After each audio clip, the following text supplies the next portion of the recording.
This is Brindlewood Bay, the ninth step, part 14, and part one of the confrontation with Midwives of the Fragrant Void. We're not going to be doing cozy vignettes today. However, I believe some of you, maybe all of you, owe some crowns from last time that you marked, but we did not do. So we're going to go ahead and kick off with those crown resolutions. So take a look at your sheet, and whoever's ready to go first, please begin.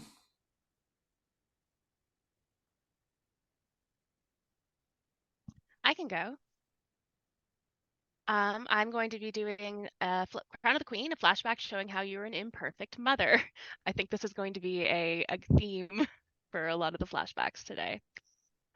We see a kitchen, a nice kitchen, a little bit more modern than anything Doll would have lived in any of these other flashbacks. You can see out the window the Rocky Mountains, so we know this is not in Dildo. This is in the Rockies. It's very different. It's actually in a place called Balzac. So Balzac is just close to the Rocky Mountains in Alberta. And Doll is visiting one of her daughters. And you see her daughter cooking up a feast, a fry up on the stove. Doll sitting in the kitchen. Her daughter says, Mom, after this, I'm going to be heading out to town. I got to pick up some stuff at the mall. And Doll says, Oh, well, I'll come with you. It'll be a day trip. Oh, I was just hoping that I could go by myself, just get things done a lot faster that way. And Doll replies, Oh, well, then I'll stay here and I'll look after the kids. And her daughter Katie replies, Oh, well, they're all off doing their own thing today. They've got clubs and whatnot, so it's mostly just gonna be you sitting around, so. And Doll looks really kind of sad and put out. Well, are you sure I can't just come with you? I think I should come with you just in case you need a hand or anything. And Katie sort of slams the frying pan down, not angrily, just frustrated, and turns around to face her mom. Mom, I have to talk to you about this. This is getting way too bad. You were always underfoot here. You come out to visit us and it's so nice to see you, but you got to know why you keep getting passed between us kids, right? You're codependent. We can't live our own lives when you're around. It's all you have to be there all through everything. You were codependent on dad. You're codependent on us. When are you going to learn to live by yourself? When are you going to learn to be your own person? Doll doesn't really know what to say. So instead she says, "Well, I suppose if you don't want me here, I could go and take up my friend on her offer to move to the Brindlewood Bay. I mean, Danny's there anyway." And Katie replies with a sigh. And then you're just going to be codependent on Danny or on your friend. Listen, Mom, I'm not saying this to be mean. You just you're just really hard to be around sometimes, okay? And that's the end of the flashback. Before it ends, Wes, where is Percy Underwood in the background? Remind me where that scene was taking place again. In a kitchen in Balzac, Alberta. I think um we see in the background, in the kitchen, there is a gentleman wearing an all white, like short sleeve shirt, white pants, white shoes, black belt, hat that's white with the black brim of a milkman, delivering milk. And instead of like almost in like a sitcom fashion, is like almost a character is walking in and hearing something they shouldn't hear, but instead is just staring directly past the two of them. And it's just there and it doesn't leave until the scene ends, just staring. Who else would like to go with their crown? I'll go. I'm also with a flashback showing how you were an imperfect mother. Now, uh, Rosemary's children's situation was pretty unique because she never had children of her own per se. Rather, she was more of an aunt figure for her children. And this happened when they were younger. Let's see. Uh, Daniel's actual mother, Margaret, she had an interesting fashion style that did not scream PTA mother, but however, Rosemary with her sort of just all the cardigans like perpetually just said like, oh, this is a very nice, polite woman. Let's send her to like pick up the kids from school, make sure like they're dealing with the principal if they get into fights because, well, on this particular day, Daniel got into a brawl with another kid. Rosemary doesn't remember like the kid or the dad's name who was there. It was just like, oh yes, Daniel's, and was just the principal was going on about like how they have no tolerance policy, and like as like they're going outside, Rosemary's like, you know that violence is not the answer to some things in life, and it's and trying to give a lecture, and like the other parent just sort of sneered and just like, yeah, if it wasn't for the principal, my kid would have just trounced yours. And Rosemary just got this wide-eyed stare. So in front of the school, the police were called because there was a brawl between two parents there, and well, Rosemary was unfortunately not allowed to drive the children to school anymore, so yeah. Alex, somewhere in this scene, there is a hungry bear with molten gold dripping from its maw. Where is it?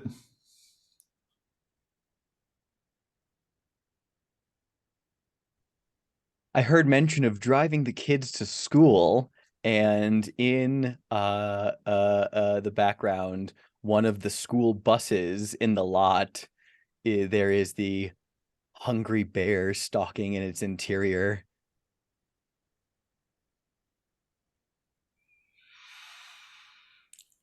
Who else would like to go with their crown? I also have a flashback showing how you were an imperfect mother, so let's keep the chain going. It is inside Muriel's old pub. She looks roughly the same as she does now, just with the exception of maybe a good decade or so younger. And she is behind the bar, smoking a cigarette, and the place is largely empty, and there is no one around, no customers.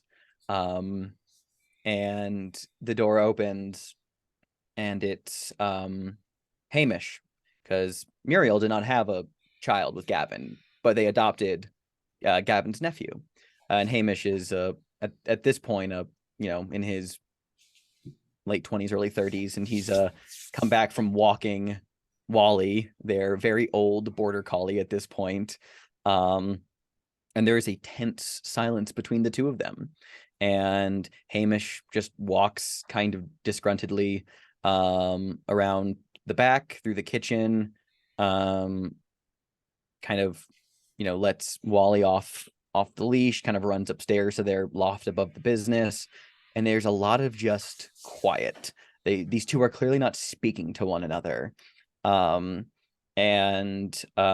Eventually, though, Hamish breaks the silence by walking back down from the loft with a bundle of envelopes in his hand. And he just like slaps them on the counter in front of Muriel. Muriel just very lazily just like looks down at them, still smoking from her cigarette. And Hamish is just like, "Do you know what those are, Auntie? More bells. And you haven't opened this round either.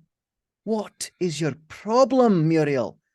And Muriel just says, "Oh, don't talk to me that way, Hamish.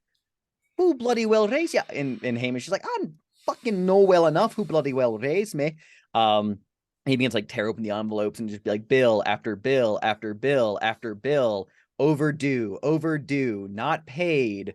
He's like, "You are a wee hair away from being evicted from this place, Muriel. Why haven't you just moved on with your life? Gone anywhere else? I can't keep living like this, Auntie.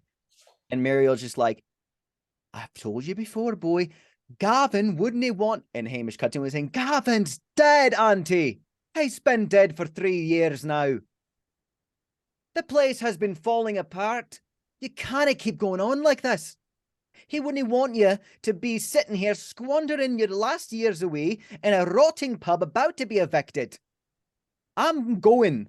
I'm moving. I've been talking to Sarah. We're moving in together. I'm not going to be here anymore. We can't live our lives in this place anymore, Auntie. It's gone. People don't come here. You're holding on to a corpse. You got to stand up for yourself. Stop living in the past. And Muriel's just like, oh, what do you know about my life, boy? And there's just like a long silence as they just stare at each other. And Hamish just says, you're not the auntie I looked up to anymore, Muriel. And I hope you find a way to actually live your life again. And then he storms out and leaves. And Muriel is just left staring at the various bills, payments, the sea of debt, wondering if she'll ever actually go anywhere. Amanda, where was the centaur in that scene? The camera pans from Muriel staring at this mountain of bills, and as it pans past the bar, the mirrored backsplash where all the bottles are, you can see the reflection of a large centaur. And as the camera spins towards the centaur, you see that it is standing in the doorway right after Hamish has left. And it's looking in on Muriel. It's haloed with this bright white light. And in its chest is a giant cicada, and it's growing bigger and bigger. Are there any more crowns? Yeah, I got one. I've got my it's fucking centaur flashback showing how you're an imperfect sister or daughter. We see a scene, title card says West Virginia, 60 years ago, where you see a like 10 to 12-year-old Alice, who is picking up rocks and throwing them into a creek. Very common practice for children in West Virginia. And she hears noises coming from down the creek. And she starts creeping forward, kind of moving alongside the brush. And she sees her brother getting picked on by a bunch of older boys, essentially just getting just cursed at, beaten up, things that nature, common backwoods bullying.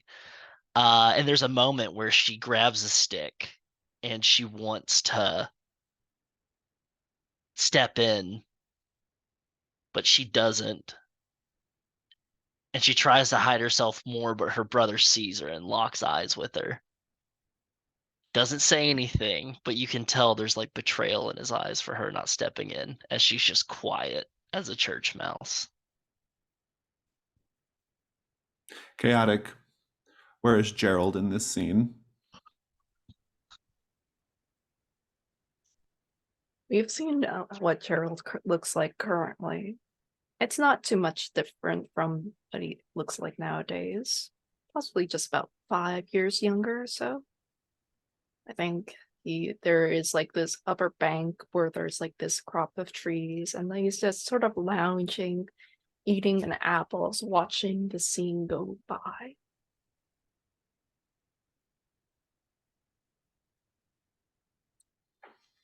The night before,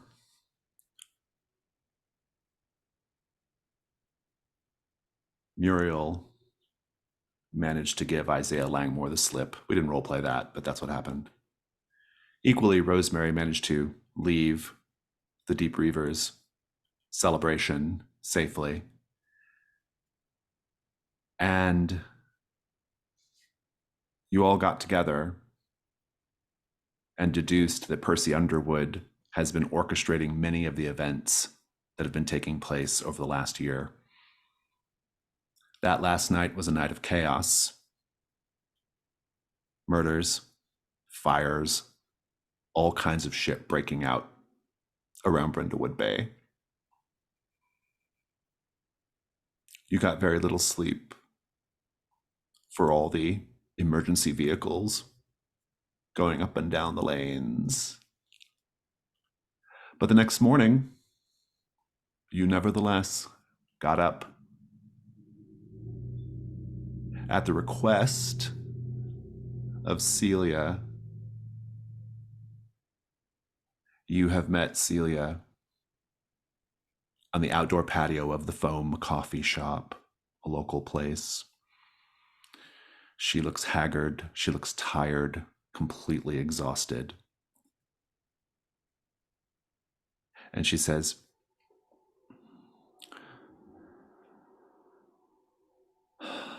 I managed to escape them. I managed to get away from the midwives. I know what they're planning to do.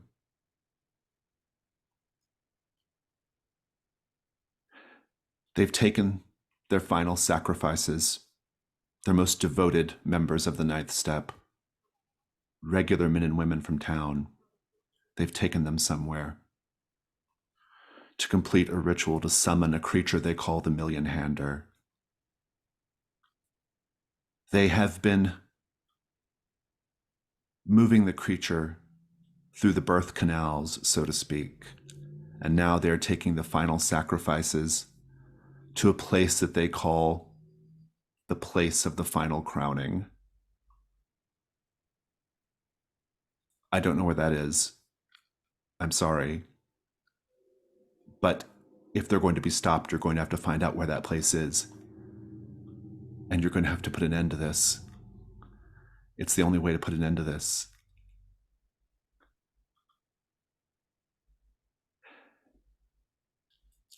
I don't know much more, only that they haven't been hiding out in Brindlewood Bay. They've been hiding out in Mucky Point, that little place with the lighthouse just outside town.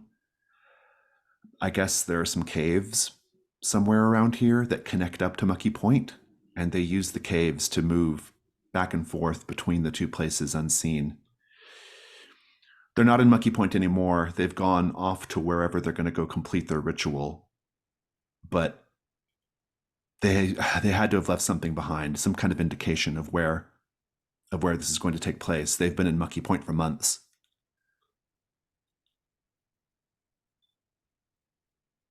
And there's something else. I'm afraid it gets worse. They have summoned 3 creatures. Monstrous demons from the underworld.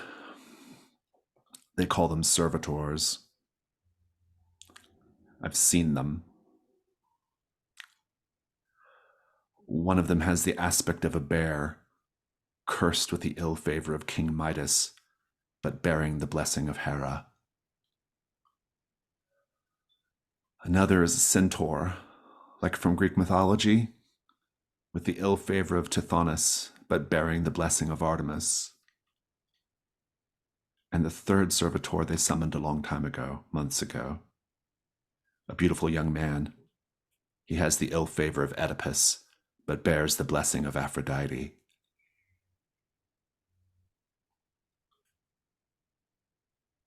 I don't think there's much time. And indeed, you have a single question to answer. Where is the place of the final crowning? I don't need an exact street address, just a sort of general idea of what the place is. If you answer it correctly, you will be able to stop the midwives, confront them before they complete the ritual, and summon the Million Hander. It is a complexity 8 because of the bear's blessing of Hera. It would otherwise be 6. Furthermore, we're on a timer. You have until the end of this session to successfully theorize.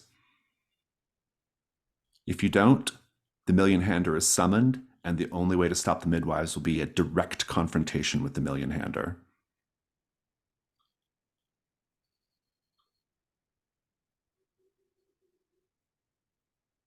This final mystery will challenge you completely as characters and as players. You will have to use every part of the pig. And I think we're going to kick off in really, really good fashion. Because just as Celia is done telling you everything that's going on, everything you have to do, a truck comes barreling down the street. The truck, you can tell right away, is being driven by a frenzied Isaiah Langmore, and he intends to run Celia down. Muriel, what do you do? Oh no. Okay.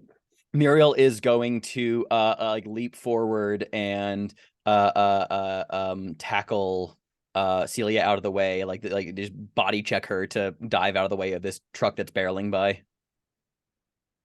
That is going to be the day move. What are you afraid is going to happen if you fail?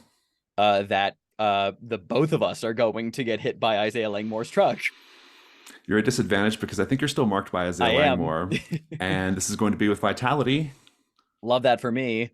You know, I'm gonna mark my arthritis tincture. I had taken that this morning to make my joints all lively and good, so I'm feeling spry and able to move quickly. All right, so I will roll flat. Here we go, plus vitality, +3. Come on, I built Muriel to do this exact scenario. That is 10.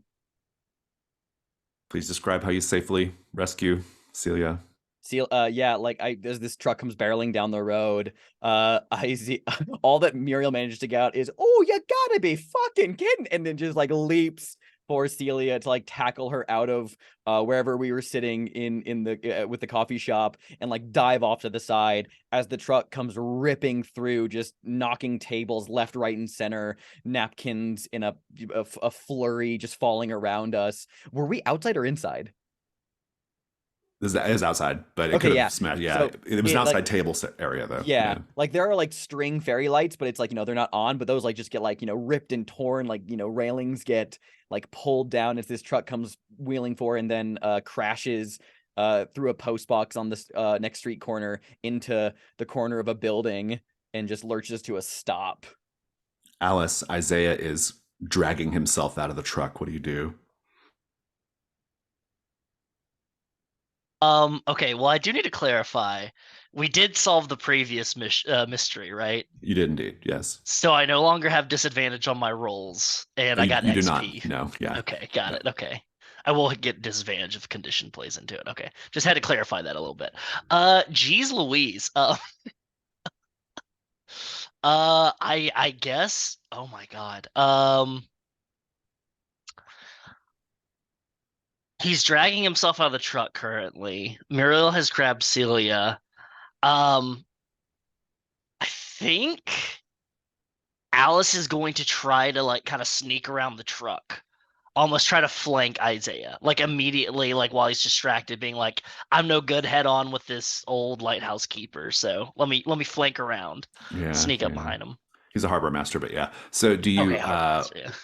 I like that. Are you intending to like knock him unconscious or attack him, or what are you gonna do? Yeah, it's gonna be like a kind of like still like hit him over the head with like my that. big old coach bag. Love that. That'll be composure.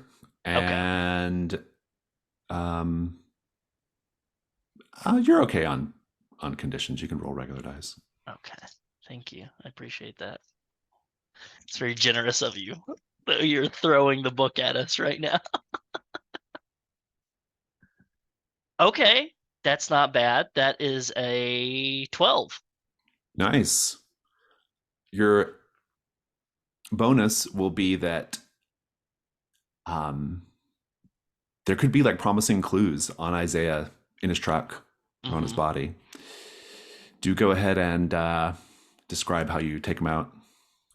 I think he's probably stumbling around, trying to catch his senses, very disoriented after like crashing the truck into the corner of this building, probably wildly swinging around.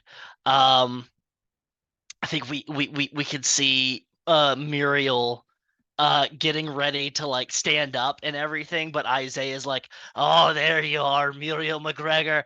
I've got you now, right where I want." And then a crack over his head as a big coach bag just hits him in the back of the head, and he just goes like squinty eyed and everything, and just collapses on the ground. And just full of bluster goes, "Time up, check them, check everything." Just spits on him and just starts combing the scene. Doll, I you're think- getting a phone call.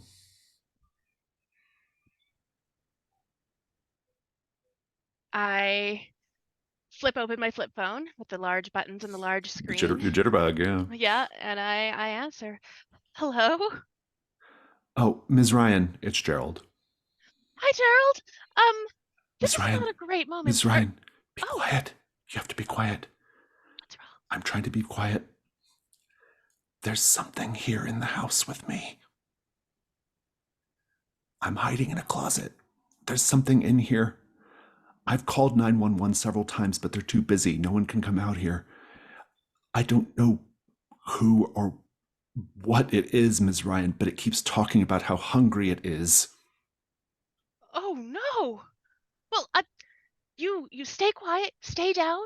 I'm not sure which closet you're in, but whichever one it is, there's probably things to hide under. Ms. Ryan, I need help. We're coming. Okay, we're coming. We'll be there right away.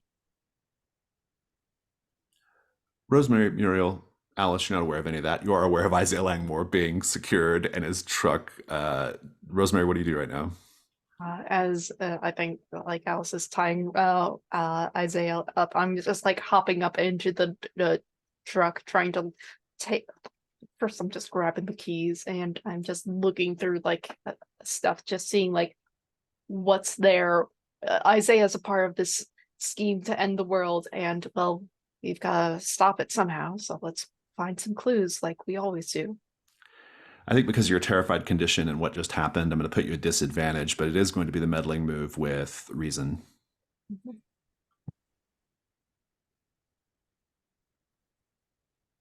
Man, that's a really good roll. That is a 10. Very good. No need to bump it because there's no more void clues to be found. Fantastic. What are you doing, Muriel? Muriel is stomping over to Isaiah Langmore as Alice is getting him nice and secured. Is he still conscious or is he out of it? I think he's, well, what do you think would be more interesting? I'm fine with either one. He's out of it then. Yeah, makes sense. I just glare at him and I look over at Alice and I'm like, well, I was hoping I'd get to do that, but it's not a bad job, dearie. Now, Celia says, do you see what I mean? We don't have a lot of time here. Look all around. They're going to do everything they can to try to. They're very scared of all of you. oh, they better be. What kind of truck is it? Is it like just like a It's like one of flatbed those or it's like one of those old farm trucks, you know, like kind of old-fashioned vintagey farm trucks. Yeah, so like flatbed. Okay. Yes, yeah. Gotcha. I'm gonna go first of all rifle through unconscious Isaiah Langmore's pockets and belongings and just be like, now what else does you have on yourself that you've been hiding from me? So Rosemary's got the truck. You've got Isaiah himself. Go ahead and roll meddling move. No, it can be reason. No, probably composure. And no need for conditions to play in here. All right, cool. Just I'll roll flat then. I rolled a 7. Well, no, 8. Well, net unchanged. 8, very good. I owe you both clues. Doll, what are you doing right now? You have this like desperate phone call from Gerald. I am turning towards my fellow mavens and yelling, get in the truck right now. We have to go save Gerald. Everybody in the truck, Celia, truck right now. Oh, in this truck? Yes. It just crashed into a corner. I don't think this thing's It's older than I fine. am, Doll. This thing would last 100 more years. It's gonna work. It's gonna go. Let's go, go, go, go, go. Okay. Clues. I think Doll's in a maternal kind of panic at the moment. Of course. Yeah. Let me give you your clues. Hmm.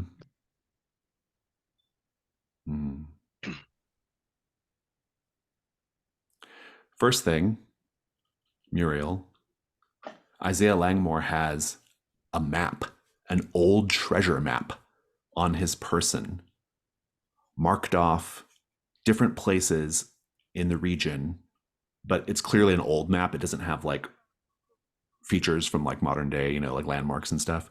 Mm-hmm. But it has like one part of it, one marked thing off is munitions. Another is ale. Another is coinage, things like that. That's an interesting clue, and that is your clue. There might be a complication to that clue. I haven't decided yet. Rosemary, the thing you find. Mm-hmm.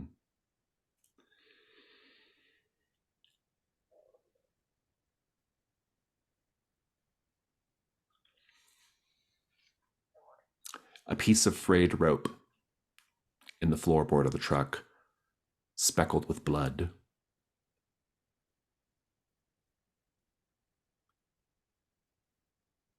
Are you all jumping into the truck to go? Go, go, go, go, go. Yeah. Just kind of like gonna be there for Celia. Probably jump in the bed of the truck and just like listen and be like, yes, go ahead and tell me. I'm here. I'm Who's listening. Driving? I figured probably Rosemary because you were the first one in the truck. Okay. Rosemary, yeah. You're driving. Mm-hmm. You all start to hear the thunder of horse hooves behind you. Clop, clop, clop, clop, clop, clop, clop, clop, clop, clop, like it's really loud. Like they're unnaturally loud. They are louder than the truck. You can hear them. You don't see anything, you just hear them. And then an enormous arrow shaft flies through the back window, then through the front windshield between your heads. Whoosh! And like flies off. And then another one nearly hits the tire, shattering the concrete. And then another one that caused you to swerve. Rosemary, you have to navigate a hail of enormous arrows being fired at you from somewhere. Why did you let me drive, y'all?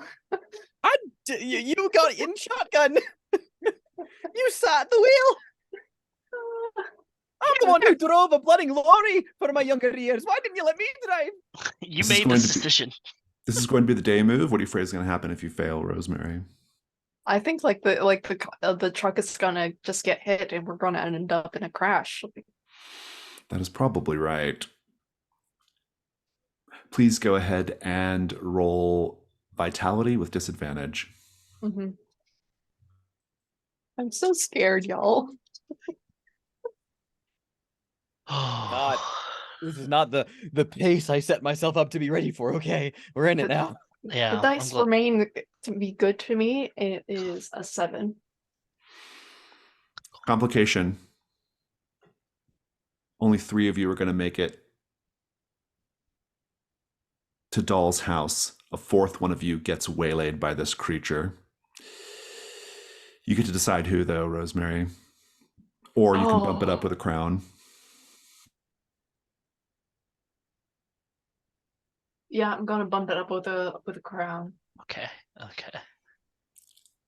Everybody can take a little bit of the scene here because it's kind of a group scene of like just this scene of this invisible horse riding person shooting massive arrows at you. They whistle through the air and they bust through concrete and trees.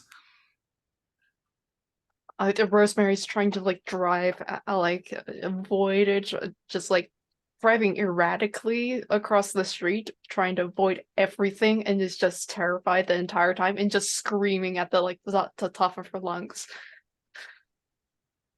Doll is leaning out the passenger side window and just grabbing things from inside the truck, in the cab, like grabbing things out of the glove box, whatever's on the floor, and just whipping them out the window, trying to at least stop them a little bit. It's not really doing anything. Muriel, since a arrow came through the back and shattered the back glass, she climbs out of the front of the truck, is in like the little the wood bordered flatbed of this old farm truck, I imagine, and just kind of like ducks low and like occasionally like looks to get a peek of what's shooting her, and like ducks again, and I think she like looks up again and she's trying to like get eyes, and like shouts like directions towards like Rosemary of just being like, and just to swerve at the right moment. And then unexpectedly, very spry, as one of these things comes coming in, she just and like reaches up and manages just to grab it out of the air. She's like,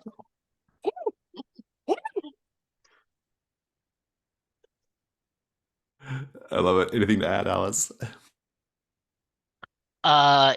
Yeah, Alice is just trying to scan like behind us, scan the horizon line, anything like that, trying to see where the fuck these arrows are coming from.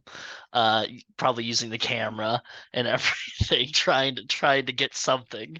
No luck, but you do eventually lose the thing. You no longer hear the hooves, and you make it to Doll's enormous house.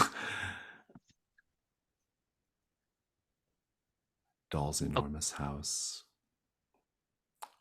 Doll's house. everybody in. Okay, wait. Everybody in?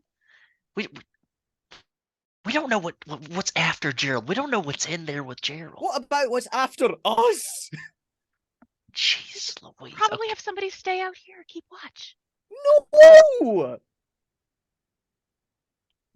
Okay, everybody in, Okay, but I'll everybody- keep watch from inside. Okay, there we go. Okay.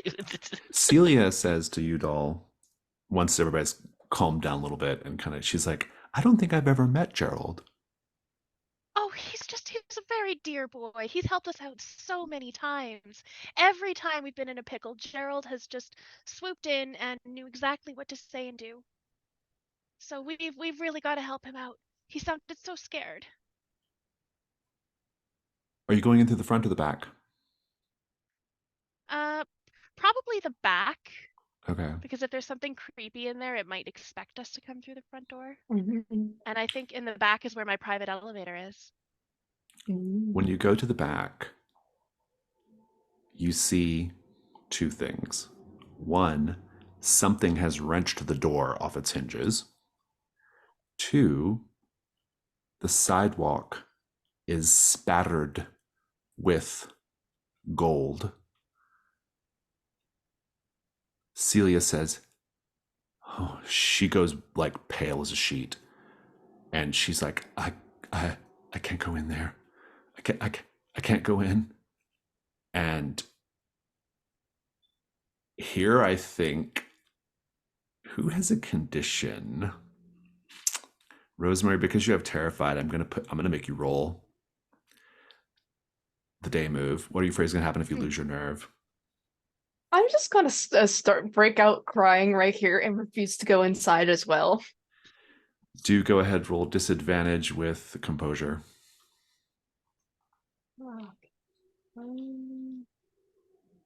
Yeah, I don't really have anything to use in this moment.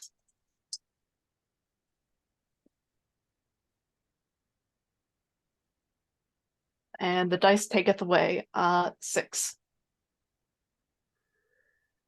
Rosemary just starts having a breakdown,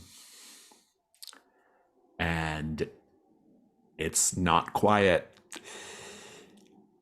Alice, Doll, Muriel, unless Rosemary marks a crown, you're gonna have to figure out some way to deal with Rosemary right now, who is freaking the fuck out. I am not going to mark a crown because I don't have that many left. Smart.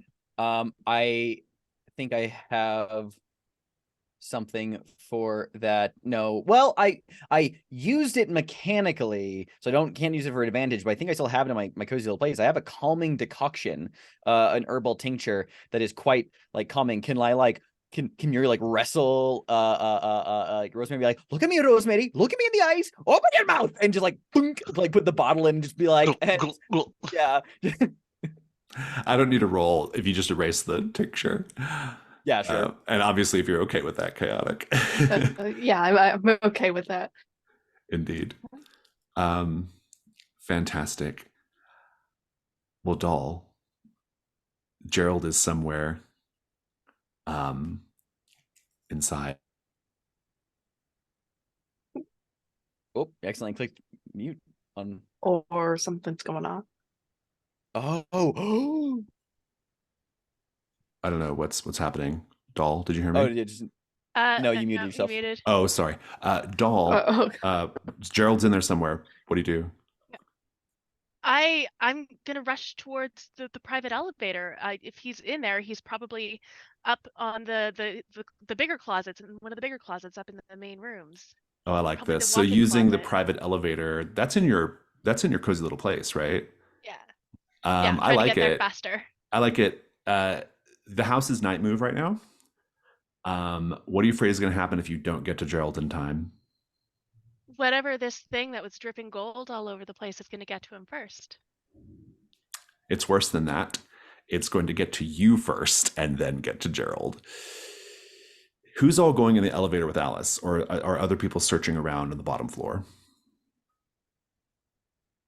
I'm definitely going up with Alice. Like wherever the if we're going headlong into danger, Muriel's got to be there too. Plus the subtler ones are Rosemary and Doll. mhm. Yeah, I think just because like it took me having to get a tincture, to get me into the building in the first place, I'm going to stay on the first floor. Alice, are you going to the first floor, or are you going in the elevator with Doll? We've got Doll and Muriel going in the elevator. And we've got Celia and Rosemary, who both had freakouts down on the bottom floor. Celia didn't go inside. I think I'm gonna stay on the bottom floor with Rosemary, but I'm gonna investigate around. I'm gonna be like, it's okay, Rosemary, let me, we can maybe we can find some of that champagne or that rosé that Gerald was drinking. Doll, are you going to mark that and roll with advantage? I am. It's marking the composure. private elevator. And dice. That would be an 11. Very nice. We'll come up to that in a bit. So, Rosemary and Alice, you're downstairs.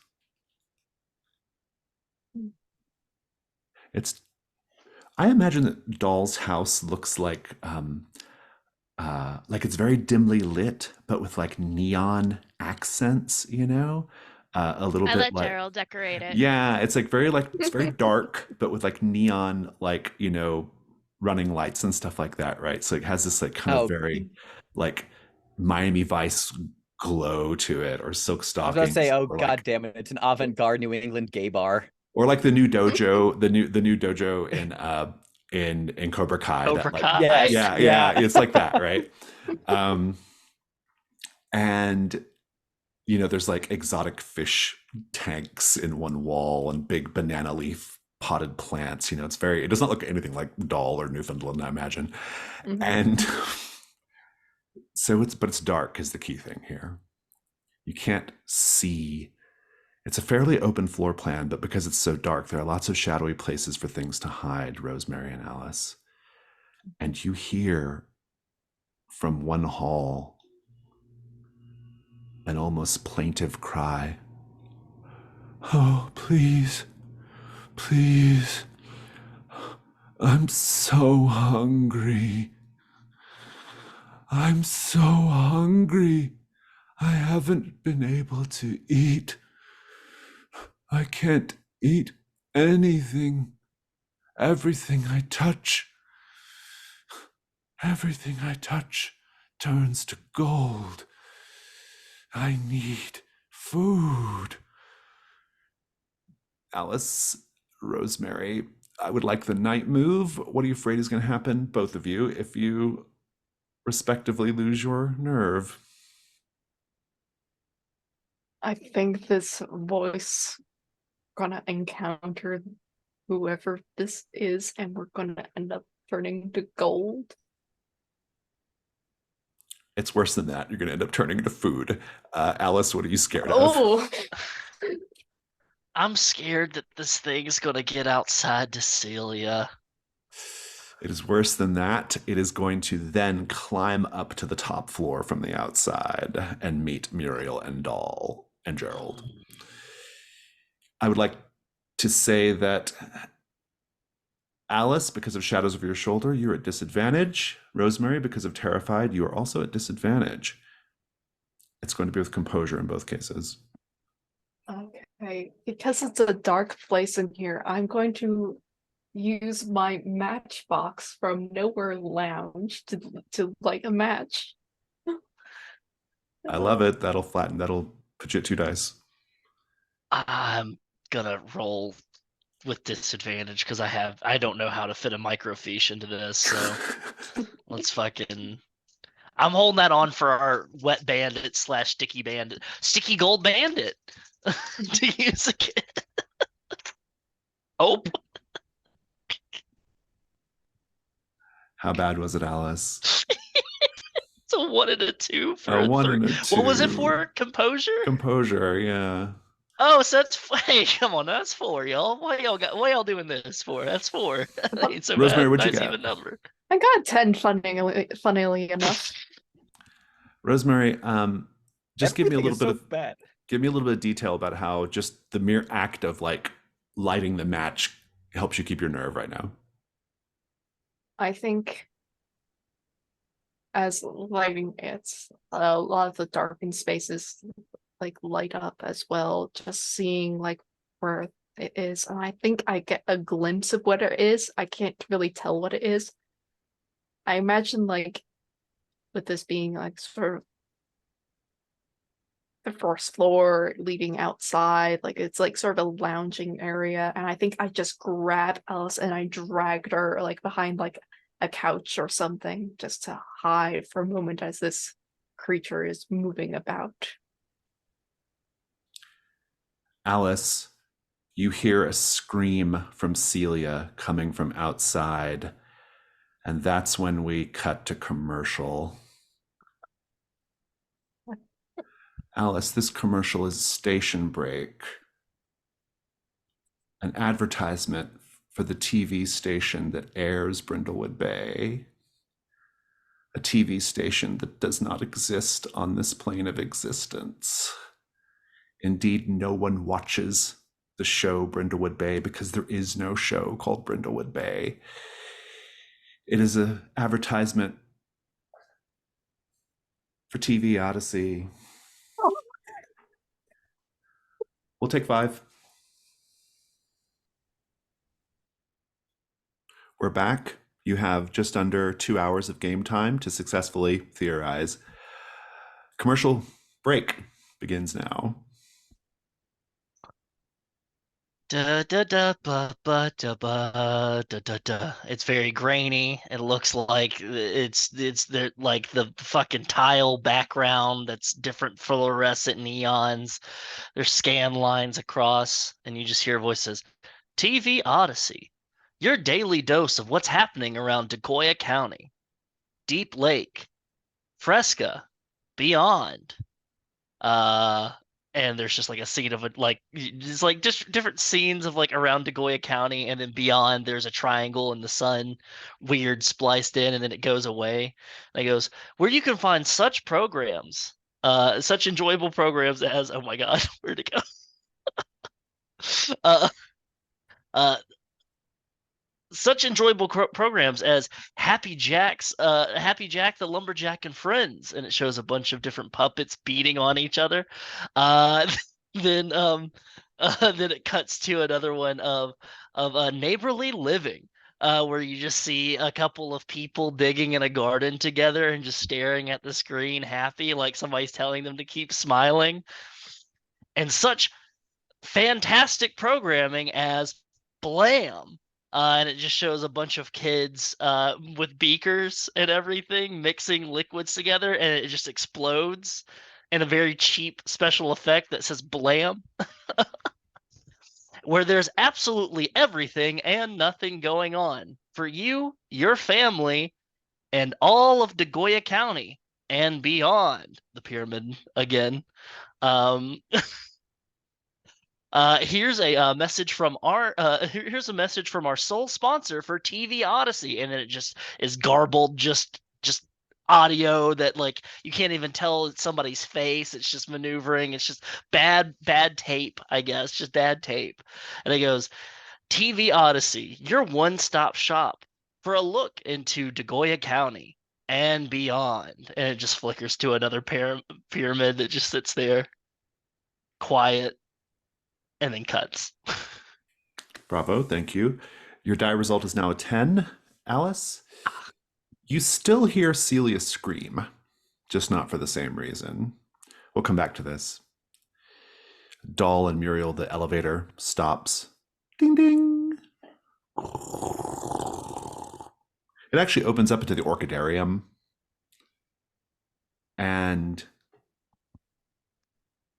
you see Gerald there. He's not hiding in a closet at all. He's walking around the orchidarium. He is wearing a kimono, a sort of purple and gold brocade thing. And he says,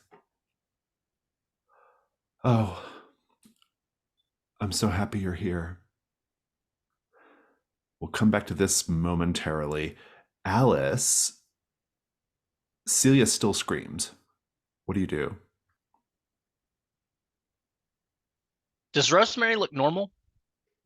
Rosemary just conducting herself normally and everything. Well, the new normal that we have Rosemary in. Yeah, like I'm still scared, but like I'm not like any weirder. Okay. Well, who knows what's going on in these unprecedented times. Is there a window where I can look outside real quick? Yeah, you can see Celia. She's on her phone, like looking at something on her cell phone or her smartphone. Gonna open the window. Like, Celia, what's going on out there? She says, "I just got a notification from Grindr. Don't ask why I have it installed on my phone." And apparently, less than 30 feet from here, there's someone called Mother Lover 0069. Is that Gerald? And she turns, and it is indeed a picture of Gerald. She's like, "This is the third servitor, Aunt Alice." Wait, what? What? And it's gonna turn and look at Rosemary and be like, third servitor. Why would a servitor have grinder? Why wouldn't a servitor have grinder? Don't you know what grinder's for, Rosemary?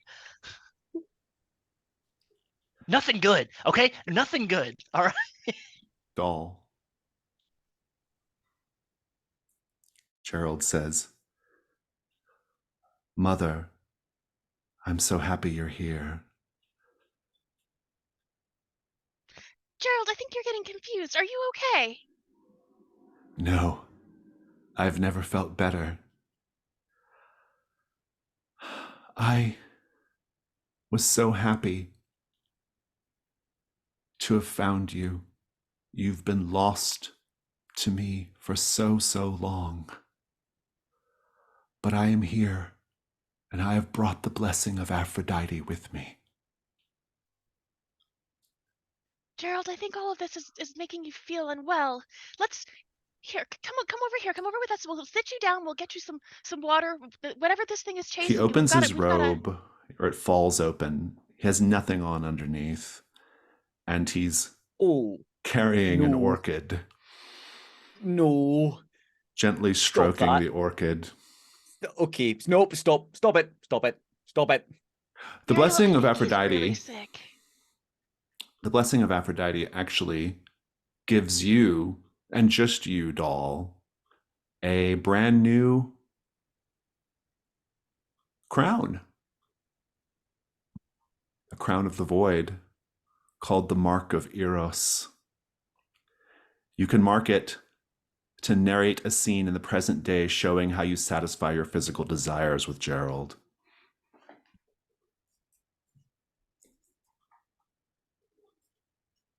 He says, "Mother, let us leave this place. Let us leave Brindlewood Bay.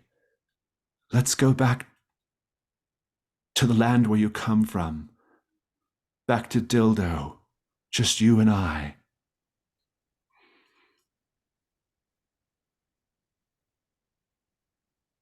Gerald, we can't leave here. Not when everything's like this. What about everything that's going on? Miss McGregor, I'm sorry you have to be here for all of this. But Mother and I are going to be leaving soon. I think the others will need your help downstairs shortly. Muriel, do you have any more of those tinctures? I think he's very unwell. Well, Muriel goes, like rifles her bag and says, no, I have this. She doesn't show you what it is because, I do have something I could use. Yes, if it'll help him, please. Okay. Mr. Gerald, oh, you're so naked.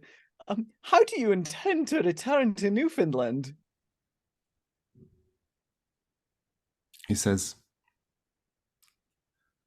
"I find that I'm able to slip from place to place most easily.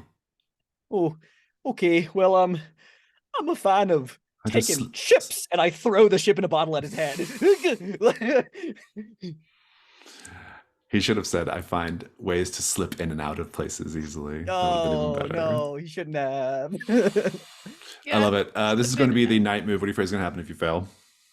That he's gonna catch it and do something sensual with it that's gonna be gross. Then you gotta get rid of it. Then we gotta just that's. I love it. Please go ahead and roll with vitality. And if you're gonna mark that, if it's markable, it is with advantage. Yeah, I'm gonna mark the ship in a bottle. I'm saving my Highlands game medal for another time with advantage +3. That is 12. Nice. I'll give you a clue for your bonus, but go ahead and just describe how you disable this servitor with the ill favor of Oedipus and the blessing of Aphrodite. She like hucks the ship in a bottle. It's one of those big, like clear glass. It's almost like the size of like a moonshine jug. It's one of those thick ones with a large like colonial galleon in there, and just dunk, just like it's one of those glass jars that like will never break if you hit someone in the head with it. It just cracks him right on the skull, so he goes like sprawling back, fully on his ass, just sliding across the floor in the orchidarium. As the ship in the bottle just like rolls back to Muriel's feet, there's now like a big old like welt on Gerald's head as like as he like dropped the orchid, and it drifts just lackadaisically through the air before just landing stem first in his like slightly ajar mouth from where he's been like knocked unconscious. So now just the flowers in his mouth. I love it. It's great. I owe you a clue as well.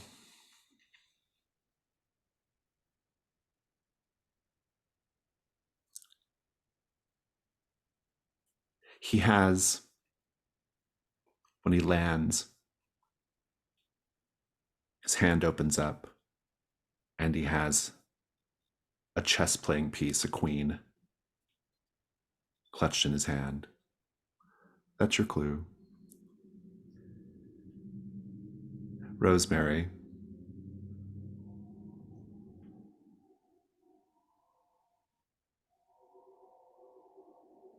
You see a pair of glittering gold eyes in the darkness. They glimmer in the faint light, but they are very gold. And you hear a steady drip, drip, drip, drip. A patter on the floor, a sizzle and a patter. And a voice. "Please, I'm so hungry. I can give you anything you want.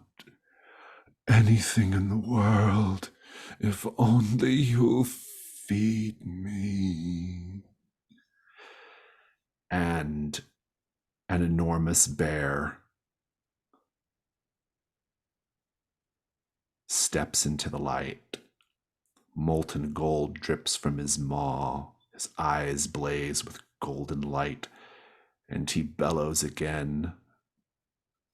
Though he never moves his mouth just stays open, but he speaks. I'm so hungry. I haven't eaten in a millennia. Rosemary, I've already made you do the keep your cool thing, so what do you do right now? Oh, jeez.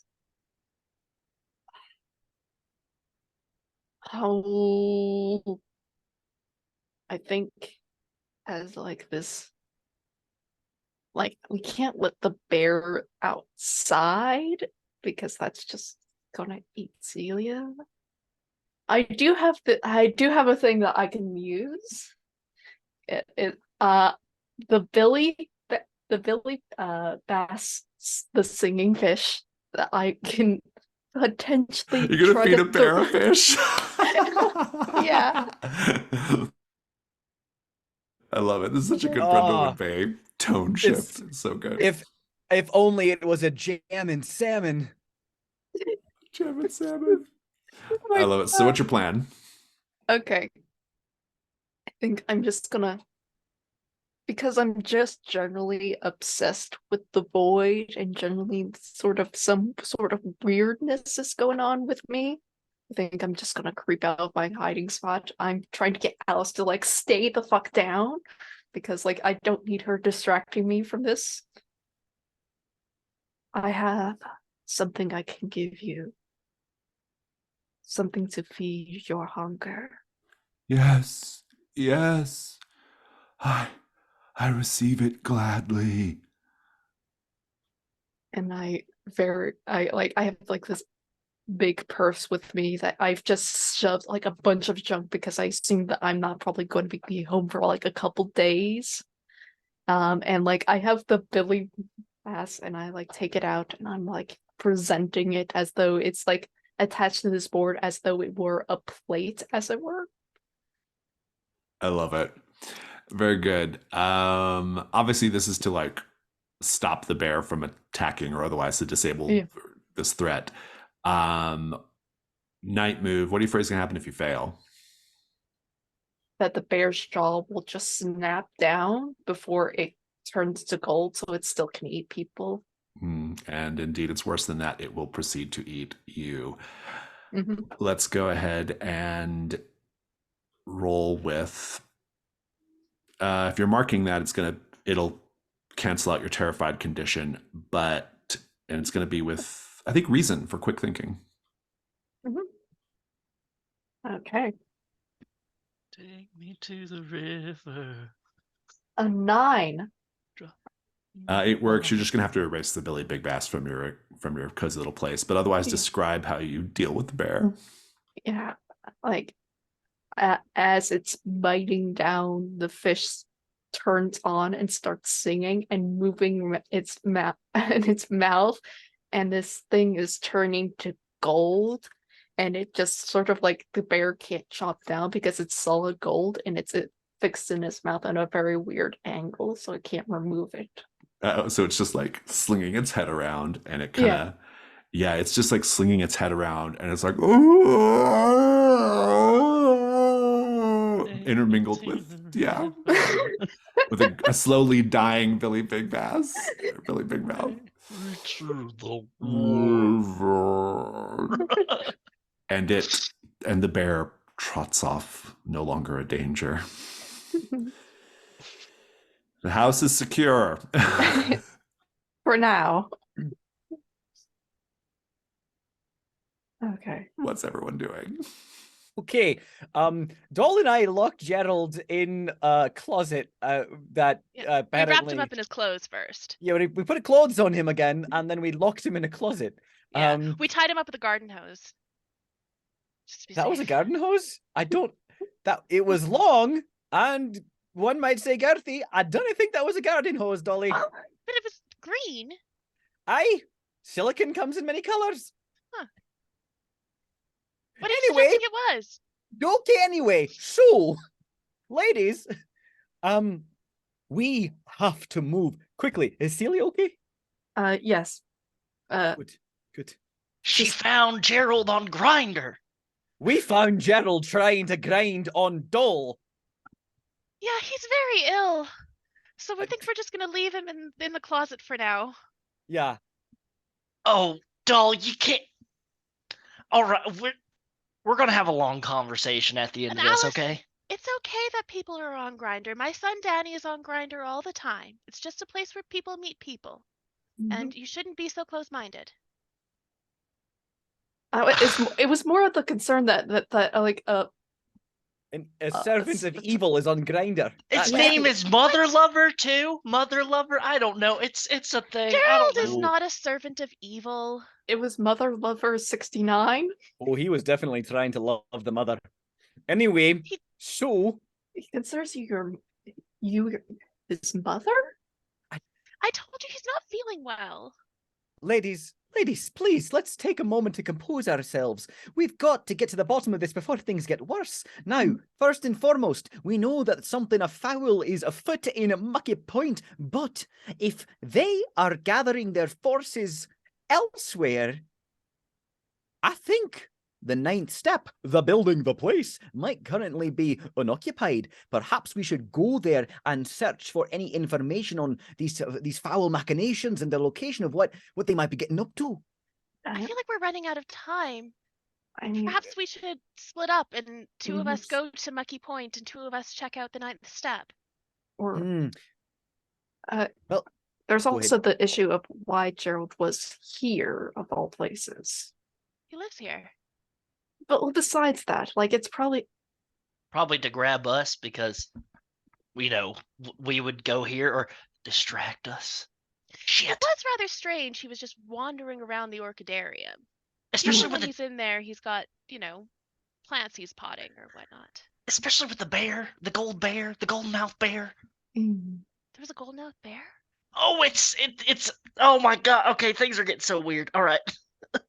I think the best thing we can do right now is ignore it. Is just do not even perceive the weird and just go with the flow. Just, Well, okay, I'm just toss going her to off take and a ducks little back. peek. I do want to double check. I want to take a look around the orchidarium, as just to see what See if there's Gerald anything might have else. been doing Yeah, in yeah. there. Yeah, you can go ahead and make a meddling move, and that'll probably be the extent of what you can find here. Yeah. Also, don't I'm we gonna- still Al still needs a clue, I believe, from a day move earlier. Yeah, what was that 12 plus from? What was going on in that 12 plus? well, we were trying to make sure that It was sneaking up on Isaiah Langmore. yeah. Was that? Oh, what- that's right. yeah. Oh, I just made basically Isaiah a place to find clues. That was Yeah, the, that was the bonus. that was the bonus. Yeah. Okay, so there wasn't any Yeah, additional. there's no okay, other so extra clue. we yeah. only have Okay. 3. Oh boy. You have Oh 3. geez. First. Okay. We're gonna have 4 here soon. All right, Uh, Doll. So you're going to do meddling move. You can mark the orchidarium if you want to take advantage. I kind of want to hold on to it in case if we run into weird orchids later, I can identify them or something. It's up to you. Yeah, I'm gonna hold it and wait. This is 6. 6.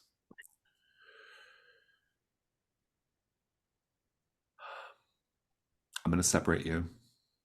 Oh, I think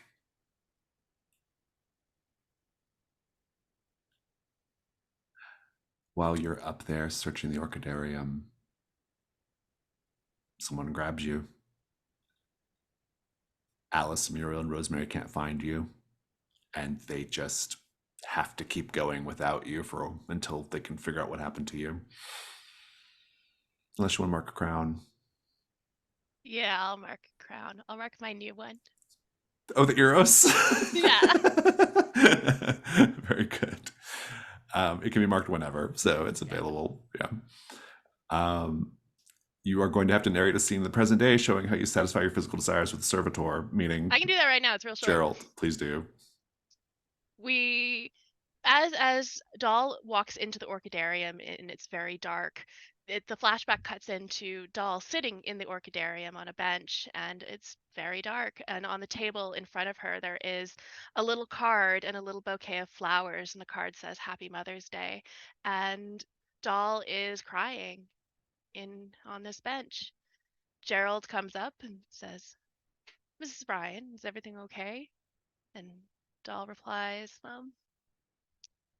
Mother's Day, and I mean the card and the flowers are really nice, but I really just all I wanted for Mother's Day was a hug from one of my children. You know?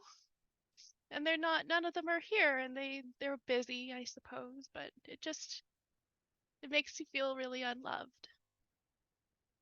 Gerald sits down on the bench and gathers Doll up into his arms and gives her a big hug and says, "Well, I love you, Mrs. Ryan. Happy Mother's Day." So twisted. I'm here for it.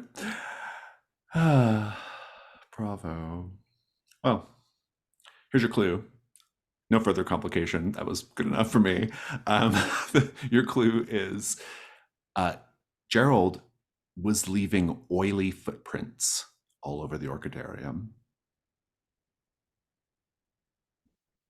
Like tanning oil or Unclear. I would say it has kind of like a fishy smell. Wait, Jason, what time of day is it, by the way? It's daytime generally, Yeah, but it's nighttime. Okay. It's night move. It's nighttime for purposes of the night move in the house. I don't normally advocate we go alone, ladies, but actually, I think on the point of going 2 by 2 might not be enough for the time we have. I think we might need to split up in metal individually. Oh, I know. A part of me is remiss to be without my gals and girlies, but we got to take one for the team. What would Amanda Delacourt do? She was only one gal. Mhm. We all have to be our own individual Amanda Delacourts. And I propose the following. Feel free to make addendums. Someone's got to go to Mucky Point. Someone's got to go to the 9th step. I think someone needs to pay a visit to the county sheriff's department for Wyman Dalrymple, if the snake is still there. And then a 4th location that I've not thought of yet. I'm open to suggestions. Okay. I'll take care of the sheriff, but I'll go out to Mucky Point. I'm familiar with Muck, from all of my time in Dildo. I was thinking about going to well, actually no, Alice, I mean, if you'd like to go to the 9th step, that's your prerogative. You do have a prior relationship with its founder. I would very much like to get my hands on Corinne Waitley, or Phileas Waitley? Albert Waitley? Atticus. Yeah. Jeez. Louise, all the I've been Waitleys. so fixated on Corinne Waitley this entire time. I completely forgot that there was an explosion of hands that turned her into somebody else. Yeah, you were so focused on Tilda Swinton, you didn't look at Jason Isaacs. Oh, jeez, that's a really good pull for if they ever make a movie out of this. Aye. So anyway, where should I go? I'm fully lost. Like Isaiah Langmore has been tied up, but he's still like the harbor lives master's office. I'm going to the harbor. Oh, I'm going down to the harbor master's office. Yes, that's where I'll go. That feels like a complete arc to my character's journey. It really does. I'm gonna go to the harbor front where I've got to investigate the briny depths, or rather what Isaiah Langmore thinks about the briny depths. The non-existent Brindlewood Bay audience is loving that, trust me. Yeah. Absolutely. The Reddit's gonna pop off. Mm-hmm. Very good. Full party split. Who has the lowest vitality among you? Oh my god.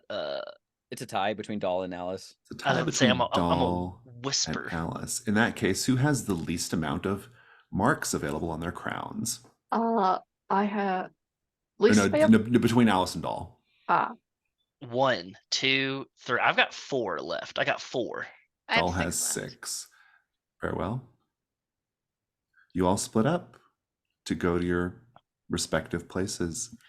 as we're splitting up, can you use Father Brown on the Dark Conspiracy mystery? I don't see why not.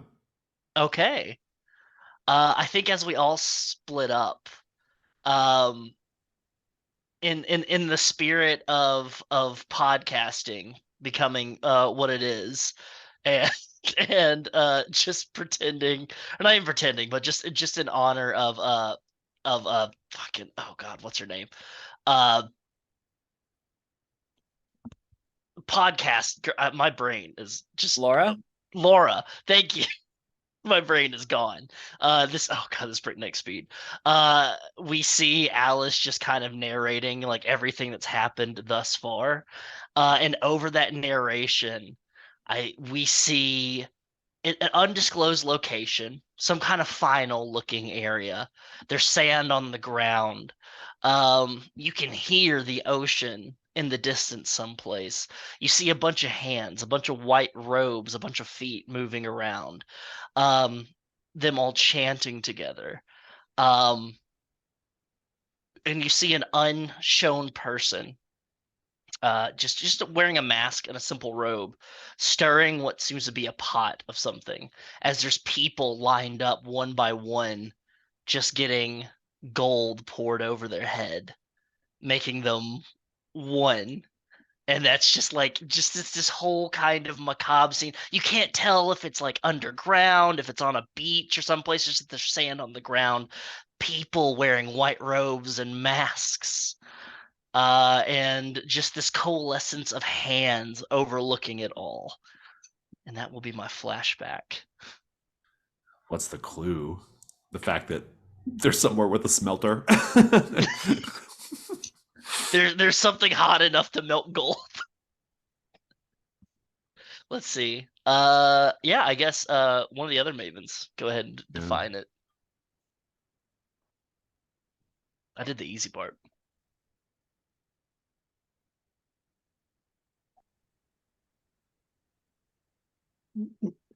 Whatever place that this location's at, it has a very particular type of sand on the ground. Like, it's not normal beach sand. Got it. Very interesting. Very interesting. We can add the context whenever we get ready to do the theorize. It's a fun detail. If you ever get to do the theorize. Jason. You're all splitting up. I love that. So Muriel, you're going to the Harbor Master's office. Rosemary, you're going to the Sheriff's Department office. Doll, where are you headed? Mucky Point. Monkey Point. Good. Through the caves, or are you going to take the road? I feel like this would be a really opportune time for my son Danny to show up with his boat. Ah, very good. Okay, love that. I'll pop a And picture into chat of Danny because I've been sitting on this one a while. I love it. And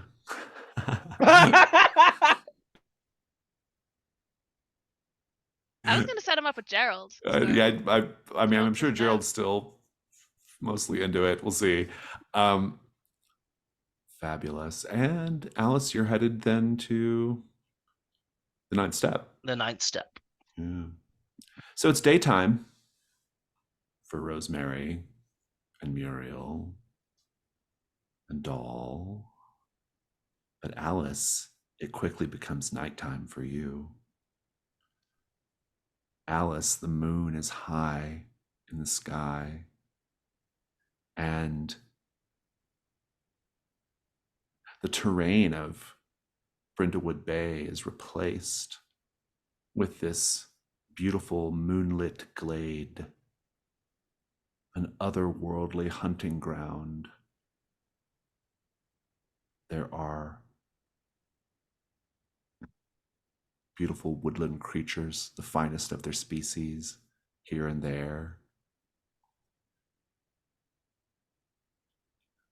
A little doe, a deer, a female deer, approaches you from the tree line, Alice. And just as you are perhaps reaching out to let it feed from your hand, I don't know if you do that or not, but let's just say you do, you hear the whistle of an arrow that explodes the fucking thing's head as it makes contact. and you hear hooves thundering your way, Alice. We'll come back to this.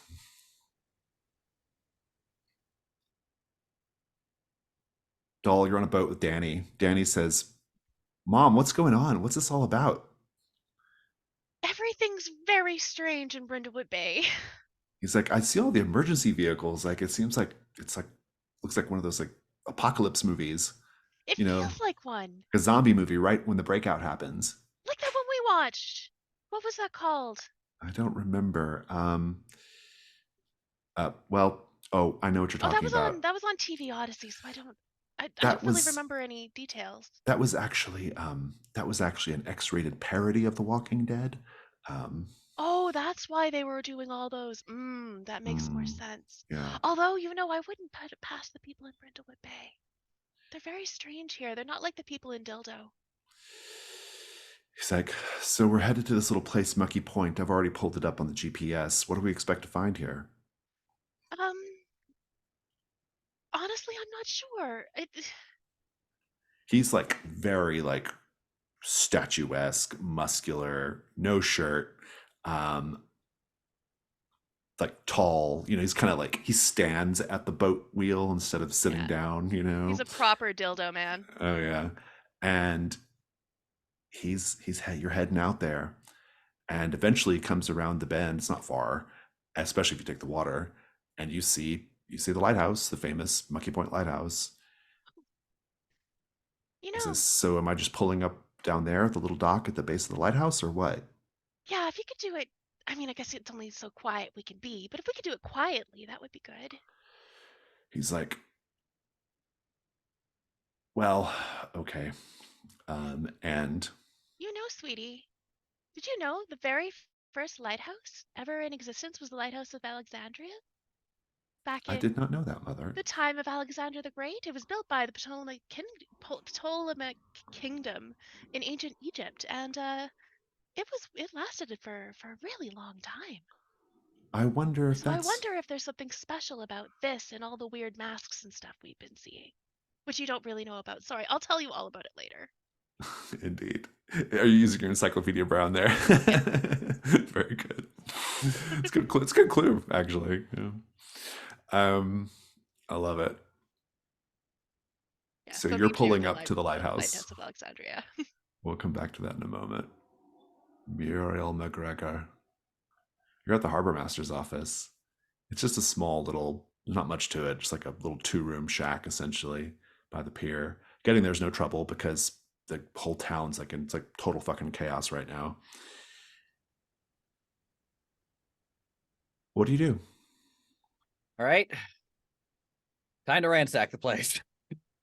You start tearing shit up. Oh yeah, I specifically grabbed like a crowbar from a toolkit, and I'm just like, all right, time to wreck this room and see what I can find. This is not a logical search. This is an aggressive search.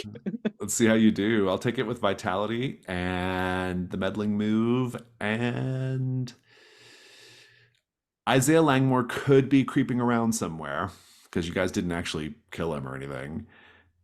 So take it at disadvantage, but vitality. That's fine. I'm actually going to add some humor to the scene. I'm going to mark my FBI case file from Hex Files because I'm like, so she like looks at she walks in very calmly, looks at it and is okay.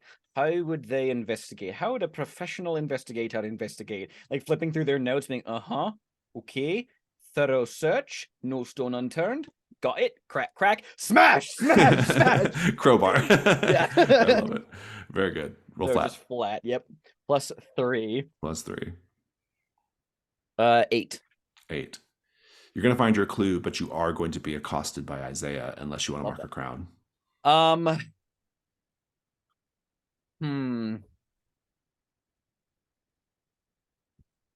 No, I'd like to have one more scene with Isaiah. The final showdown with Isaiah Langmore. Langmore. It's kind of needed. Let me give you the clue first. Mm-hmm.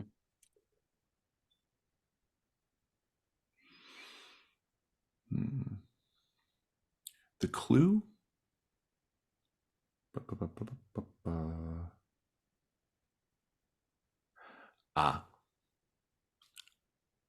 You find Isaiah's cell phone records, like a billing statement.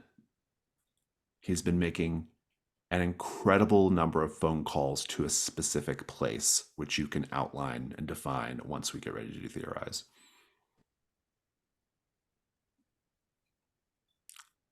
Muriel McGregor. It seems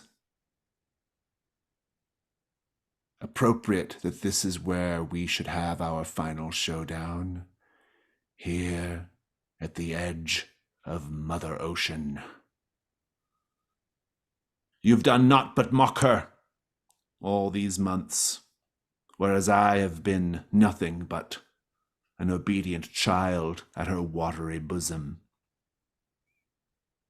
I believe I have the advantage then. I have, quite literally, the ocean at my back. What do you have, Muriel McGregor, apart from a crowbar? Oh, sorry, 1 second. Gotta take this. I flipped my phone open because I'm using I'm getting a call from Lucario Montez since I have his phone number. And just being like, oh, hello, Lucario. Good to hear from you again. How you doing? Oh, really? Oh, good. You're how old now? I know some conversation. She's like, oh, sorry, 1 second, Isaiah. Just potential new beau. Oh, it's infuriating him. Yeah, he's dude. so angry. Okay, a quick question. I'll make this nice and fast. Okay. Yeah, the thing I texted you about the other day? Yeah? Oh, you looked it up? Oh, good. And what do? Just that? Are you sure? Okay. Skype you later then. Click. Tucks away. Sorry. I met a fella in New Mexico on a vacation. It's nice. He's quite old, a Spanish conquistador. Thought he was kind of a bit of a rude.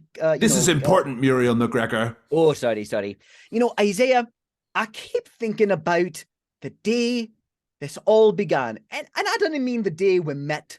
I mean the day at the harbour front as I was investigating the Kraus murder. You came and accosted me, and I remember your words well upon that boat. You told us a little too much about the day you went overboard into the waters, and I've heard you say again and again, the briny deep. I should have died that day. I was born anew from the Great. foam. But you know what I kept hearing over and over again? Yeah, you should have died that day. And in fact, I'm going to ensure that the debt is paid. This might be too wild, but we established that Lucario Montez was doing some occult shit. I'd like to use the occult move. Oh, interesting. What I'm hoping to have happen here is using the establishing fiction of getting some occult information from Lucario Montez for possibly this exact scenario. I'd like to invoke the sea to take him back. I love it. It's so good. I love it. Let's read the occult move. Since we don't do it that often. Yeah. When you engage in activity related to the supernatural or the occult for the first time, imagine what your actions would look like as a move. So what do you have to do? What triggers it here? I think I take the crowbar, or we're on like the dock. She takes the crowbar and she just pries up like a bar, so I see like the frothing, foamy seawater underneath as well. And she's taking out, some extensive like herbs she had gathered up and all that, and begins like to sprinkle them in the water while chanting something in like Grecian that she had on Google Translate. And is basically invoking the briny deep to surge forth and reclaim that which it imbued with its power. Take the debt. Return it to the briny deep. Okay, I love it. You're gonna roll a sensitivity. Are you marking the Lucario thing? Might as well, yeah. That will even out marked by my Isaiah Langmore. So go ahead and roll 2d6 plus whatever your plus 0. 0. Yeah. That is a 7. Okay. It says on a hit, it works. You'll get this move. It doesn't matter too much, but it's going to work. On a 7 to 9, however, you must mark the Crown of the Void. I am specifically going to mark a Crown of the Queen to turn that into a 10 instead and finish off my Queen crowns. Very good. Good move. Good use of Crown of the Queen. Because I can tie that into Lucario. Yep. I love it. Into Lucario later. I'd it cut away, works. but I don't want to cut away. Let's do it now. Describe what happens to you and Isaiah. Yeah. I think as she does this, the sea roils and surges, and like the parts of like the pier and the dock begin to like buckle and splinter from the force of this like surging tempest localized beneath the docks as the boards begin to rattle and shake. The boards break underneath Isaiah's feet, and he's kind of like, gripping the deck as almost it's almost like he's being pulled into like towards the edge, clawing at the dock, and Muriel's just like walking slowly towards him, just being like, "What's the matter, Isaiah? I thought you longed for the briny deep, and after all the things you've said to me, there was one thing you did get spot fucking on." He like kneels down, looks him in the eye, and says, "I am a fucking omen of death, you fucking Tajar." Slams his hand with the crowbar so he releases and just gets dragged beneath the waves. And Isaiah Muriel like, McGregor!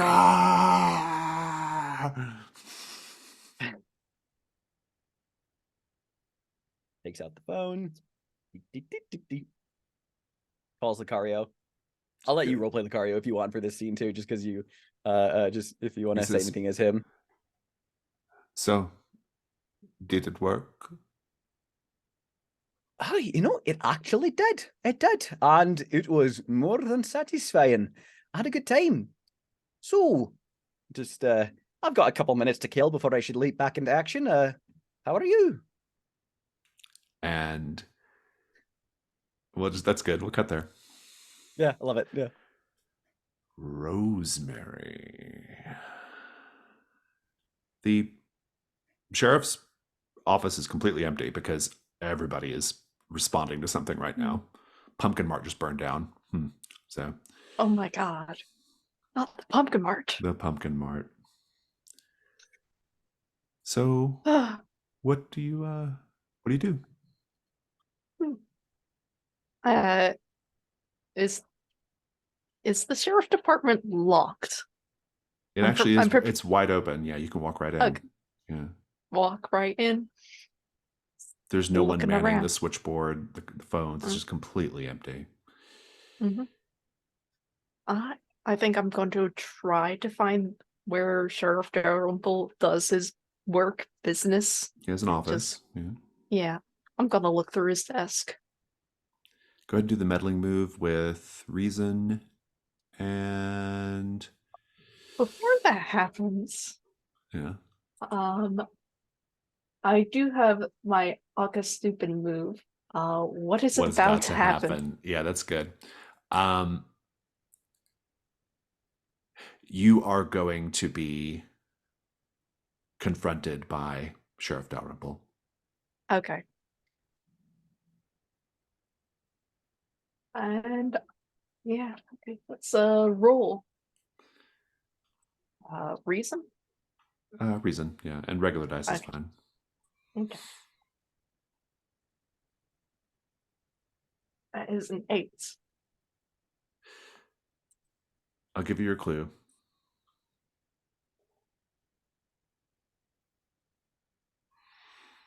You're looking around and you see inside the desk, Sheriff Dalrymple has a bunch of newspaper clippings. It's newspaper clippings about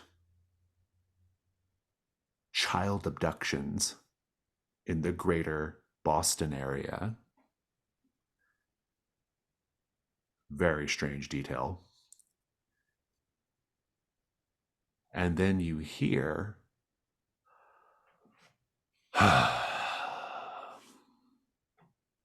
Rosemary Mortimer. Sheriff Dalrymple is standing in the doorway of his office.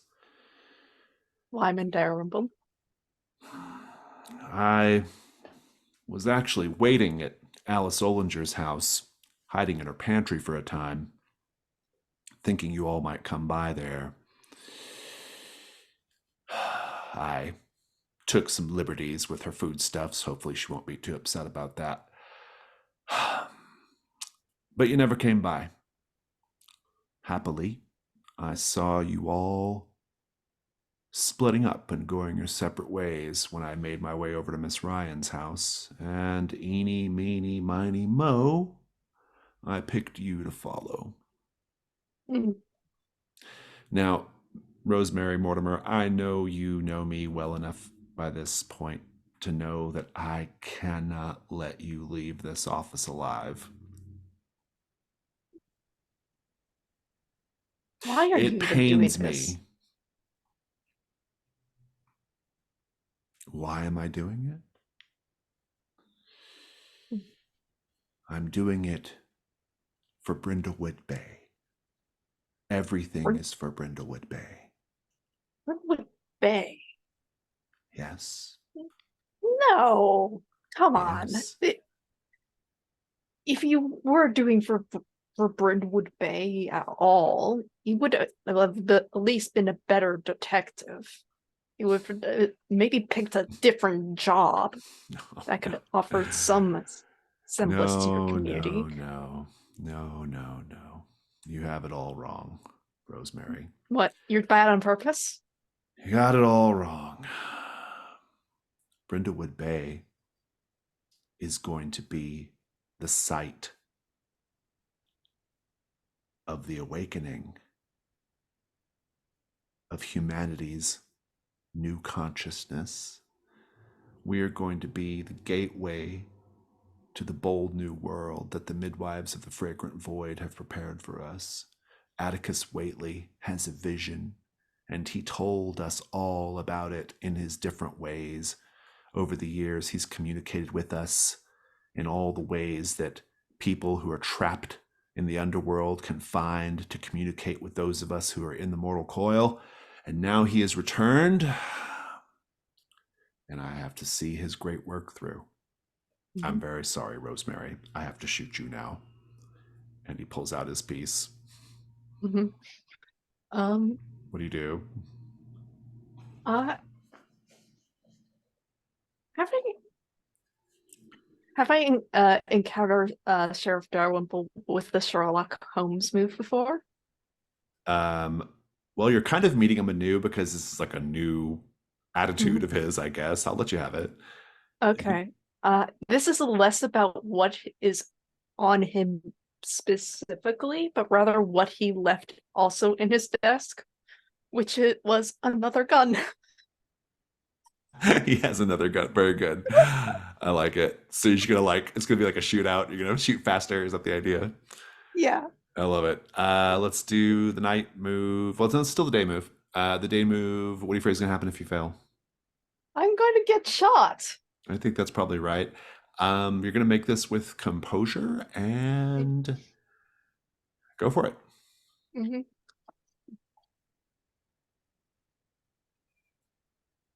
Oh, yes. A 10. Nice. Go ahead and narrate how you rid the world of Wyman Dalrymple. And he's like, as Sheriff Dalrymple says, like, yes, I'm going to have to shoot you. I think like Rosemary just reaches a hand in her bag and just pulls out a gun and just like shoots him. It's rather undignified, and he was not expecting her to have a gun at all. He sinks down to the ground, clutching his chest, blood pouring through his fingers. And he says, "You've done me a favor, Rosemary Mortimer. I get to be the first person to join the Million Hander when it rises from the sea." And then he just collapses face forward.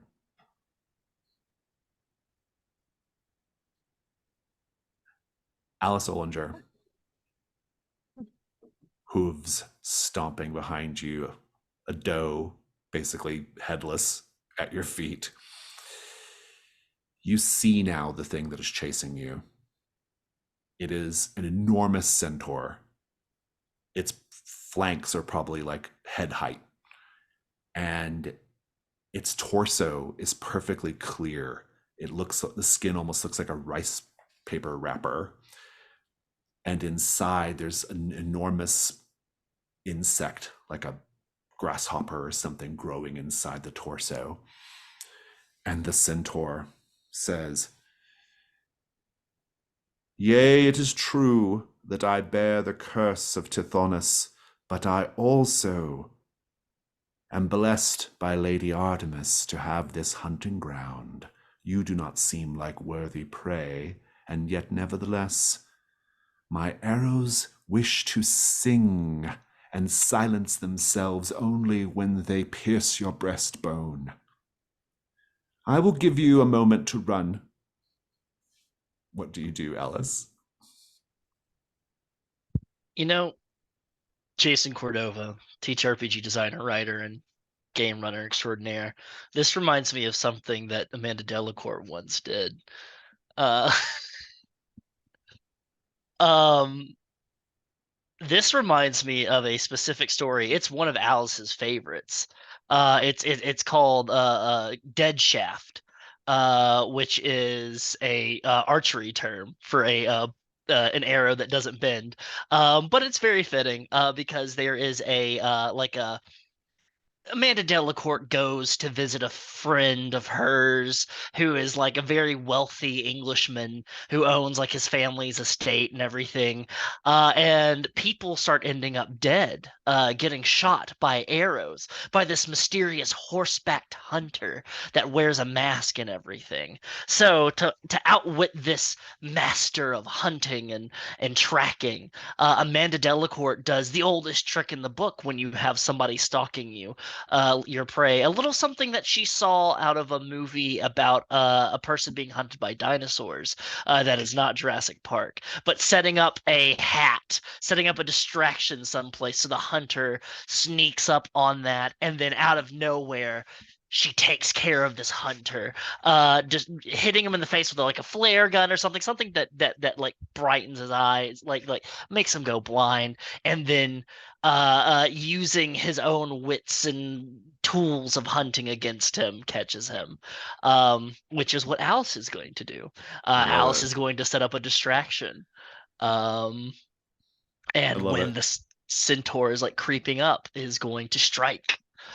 I love it. It would be the night move unless you want to. It's going to be a 12 plus if you want to use the benefit of Gold Crown Mysteries move on that, or you can declare something true.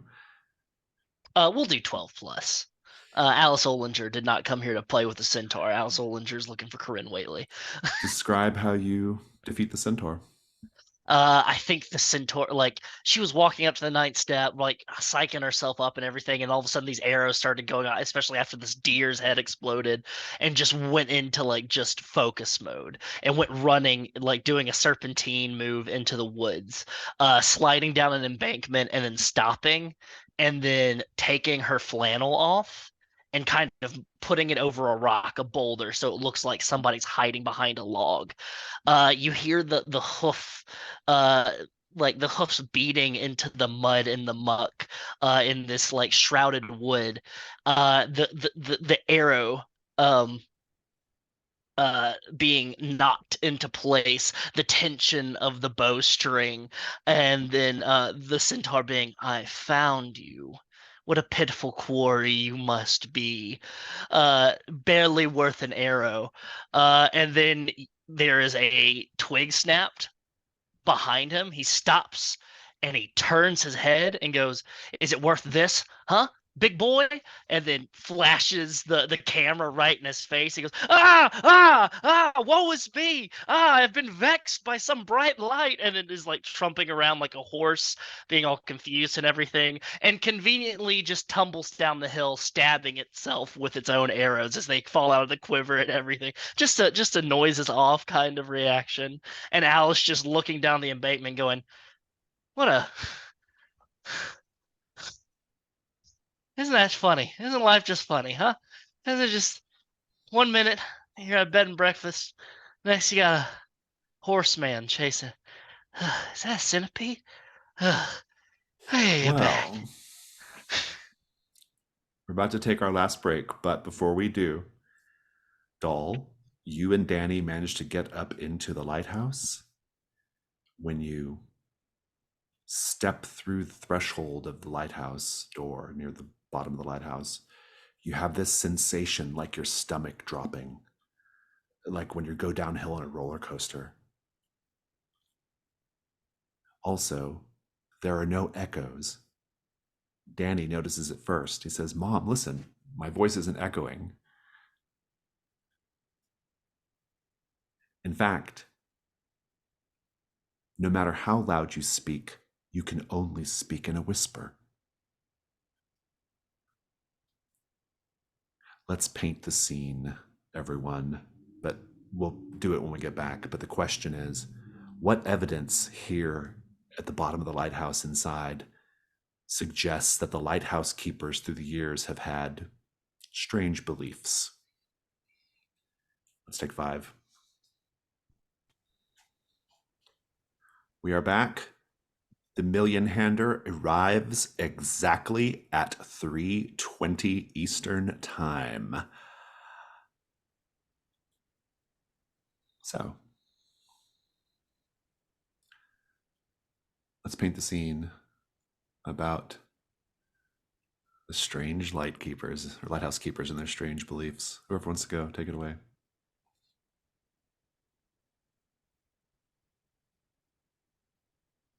As Doll and Danny enter the lighthouse, just at the entrance, the first thing they notice is that it's dark, and there's these little plaques along the walls. The walls look like they've been bricked over a number of times, and the plaques just say a name and a date. There's nothing really indicating what this is. When they turn around above the door, there's a plaque on the inside of the door. It's in Greek or Latin or some language that neither of them speak. But Danny knows technology, so he holds up his video camera or his phone camera translator doodad and hovers over the plaque to get a rough translation. It says something along the lines of, upon instatement of each new lighthouse keeper, a sacrifice is chosen, and their bones will keep the lighthouse standing strong behind the bricks.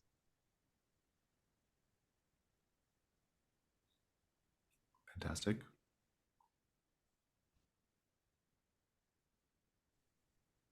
There is a wall that very quite literally has taken 99 bottles of beer on the wall and inserted inside of the wall. You can see there are the bottoms of exactly 99 bottles of rum just put in, almost like the concrete was poured. And it's like this weird kind of art project that this wall, just you can just see the sun making this weird multicolored kind of glow through this bottle wall. There are portraits of the various keepers, as we know, obviously, but some of them almost look like wedding portraits, not between the keepers, but in some of these, it looks like they've married a chicken.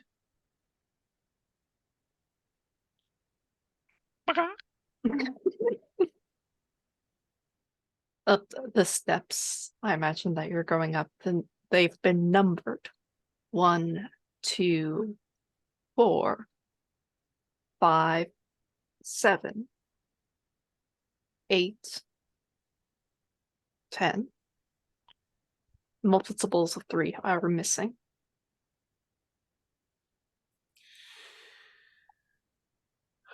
Mom, this is so strange. What are we doing here? Sweetie, I want you to go back to the boat. I can't leave you here. This is something strange that I've gotten caught up in, and I can't. No, you've got to go back to the boat. Be safe. Take the boat out. And just wait for a signal from me, and then you can come back in when it's safe. I can't. For once, I got to do something by myself. Nice. It's a good scene. He will hug you and go.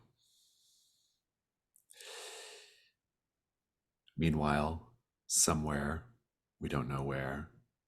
Mrs. Carfax has a little pupa in her hand, the little insect trying to escape. And she uses her fingernail to gently help it pry the little cocoon open. She says, "There, there. Rise, accursed spawn of Tithonus. Rise and rid us of these meddlers." And at that moment, an enormous cicada, the size of a large dog, tears out of the chest cavity of the centaur. You hear its screeching, vibrating batter of its wings as it flies up, Alice, and it turns its baleful insectoid gaze at you. Muriel McGregor.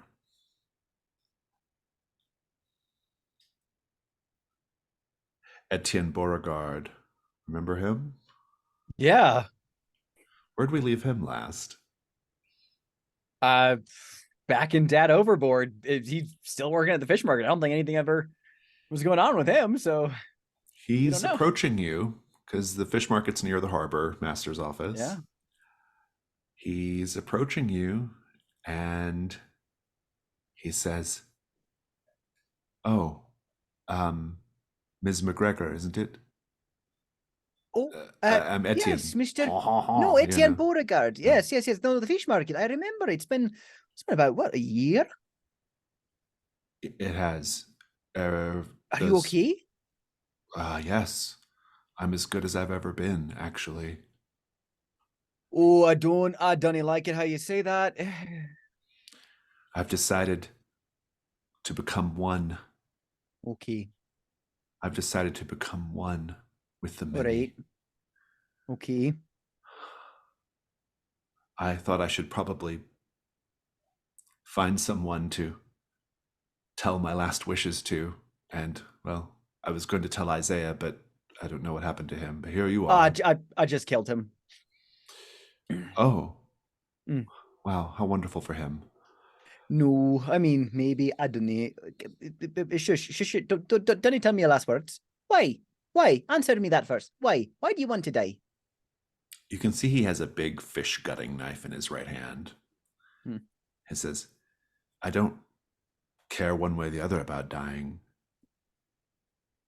But since it's all going to end, I want to at least be where everyone is going to go.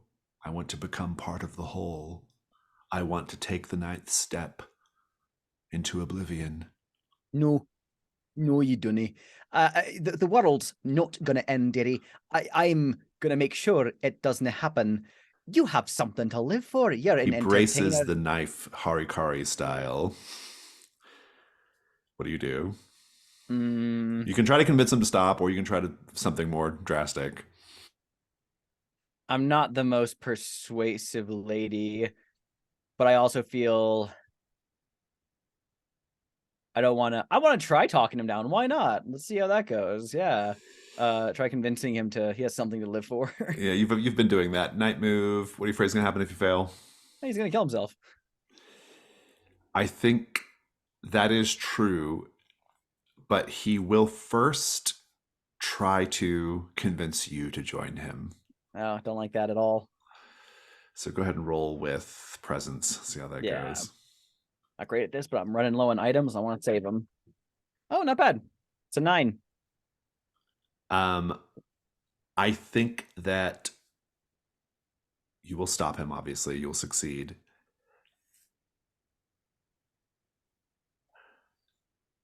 No further complication. Just describe how you stop him. Okay. Yeah, she's just like, she's like raising the knife. She's like, Etienne, don't you remember 1 year ago You tossed a fish in such a beautiful arc. It was majestic. Now, I've seen ballet dancers with less grace than you wield a bass. You don't just... You entertain children, not just tourists, but also all the fine folk of Brindlewood Bay. And I used to run a pub, mister. I fancied a cod, a nice deep-fried, battered cod, and, well, this is not said lightly, Etienne Beauregard, as I am a Scotswoman, so you take this upon the grave of my mother. I mean it with all my heart. Yours is the best cod I've ever had for fish and chips. And if this thing takes you from this town, I will never enjoy my favourite delicacy ever again. You are worth more than you give yourself credit for, Mr. Beauregard. I recommend you put the knife down, or actually pick it up and start stabbing the things that aren't conducive to your continued existence. Why would you want to be one of the many?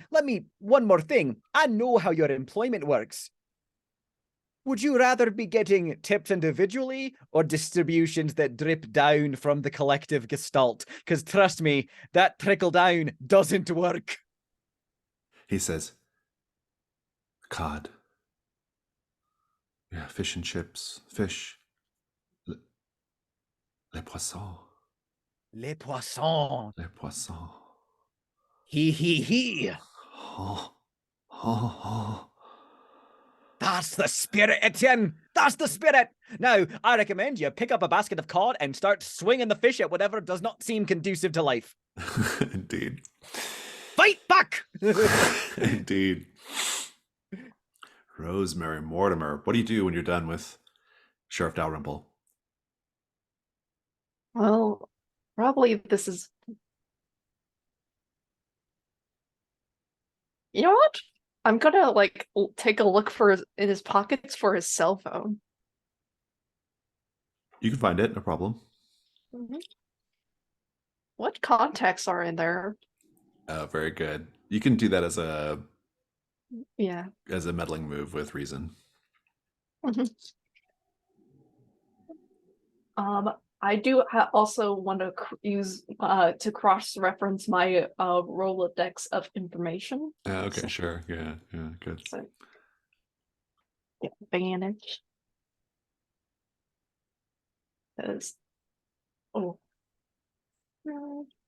Yeah, that's a 10.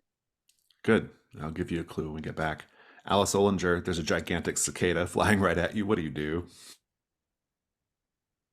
We are going to utilize. I don't have a microfiche on hand, but I still got, stuff in my bag and everything like that.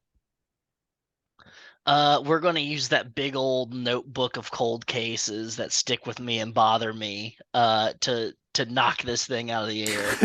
Very good. Very good. I love it. All right, Alice Ollinger, you can go ahead and roll with advantage, vitality. Let's see how it goes. What are you afraid is going to happen if you fail, though? Oh, God, this thing is going to sex scream me to death. Whatever cicadas do, eat me. Whatever they're sex it's worse whale. than that. It's going to go find Muriel or Rosemary afterwards. Oh, no. Okay. Oh, yes. What'd you say, vitality? Vitality. That is a 9, 6 and 3. You're going to take some, I'm going to give you some, a condition. I think it just kind of scratches you up, but go ahead and describe how you destroy this thing. I think I'm going to put on a mask. Mark a crown. Mark a crown. Yeah, sorry. Mark a crown. So I can just wail on this thing. Wail on it. Yeah. I'm going to mark the pallid mask. This thing starts flying at Alice, and Alice is like, "You've got to be fucking," and then just pulls up the notebook and swings, and you just hear a crack as it hits a tree, and it's still buzzing, and we just get that upwards angle, that the money shot from a lot of movies, that is just Alice with the notebook just being like, "This goddamn thing is in my way," and just bug guts going everywhere, just splatting all over the place, and then just and there's one last chitter from it, and just jams the thing into it, jams the notebook into it one more time, and then just catches her breath and goes, anyways, where was I? And then just like drops the cold case notebook beside it. Just starts I love it. wandering off. I think you actually are no longer in that moonlit glade. You're now just in the middle of a street, pounding the file at nothing, just the ground. And you hear David Krause. He says, Alice Ollinger, is that you? What are you doing right now? David, what the hell are you doing here? Is this like a mental health emergency? Should I make a phone call? What should I do here? Is this whole town is a mental health emergency, all right? There's nincompoops out here in the woods wearing masks and white robes running around talking about hands all over the place. There's just I'm sure the sheriff's in on it. All right, your father and his brother John Malkovich formed a hand creature together with one another at a prison someplace. What are you doing here? That's a lot. It is a lot. How about this? Okay. There's this really lovely little macaron bakery right around the corner. Okay. You just come with me. All get right. your macaron. We'll talk about it. Okay. It'll be great. Yeah. You know what? Absolutely. I will be with you. Can I just check something real quick? Sure. Yeah. Okay.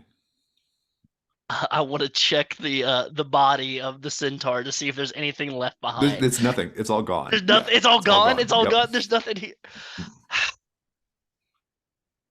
Are we getting macarons or macaroons?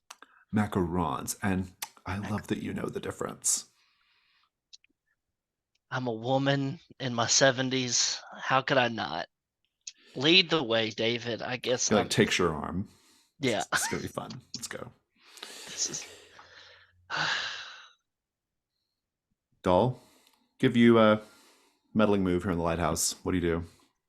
I make my way up the stairs that are missing every third. Well, the numbers are missing every third. The steps are there, and my limbs are really stiff, so I think I make my way up a little bit slowly. And once I get to the top of the lighthouse, where the actual big light bulb is, I'm imagining. I've never been to a lighthouse. I'm imagining it's just a giant light bulb. I think I want to take a look at where it's pointing, because that might be useful. Yeah, that is a very interesting. I like it. Do the meddling move with reason. No, sensitivity because of this place. Yeah, makes more sense. I am going to mark for advantage Danny, my son, because one of the things I'm looking for also is looking out to where he is to get a frame of reference, because I know where he would go to park his boat. Love that. I'm going to say your stiff limbs do not make that climb up the lighthouse any easier. All right. Flat roll or 2 dice. Flat roll. That's fair. I do have some pretty stiff limbs, and it's been a day. 2 dice and Sensitivity. And sensitivity 0, yeah. That's a 4. A 4. Very good. When you get up to the top of the lighthouse, Atticus Waitley is waiting on you. He says, "Oh, I actually was just finishing up here. I heard some moaning and labored breathing coming up the stairs, and I wasn't sure what to expect, but I see it's you, Ms. Ryan." There's a lot of stairs. Well, of course, by What are now you you doing realize here? that you're far too late to stop us. Yes? Maybe not. Oh, you certainly are. I mean, you're not even with the other murder mavens. They could all be dead by now, for all you know. Oh, I don't believe that. 1 second.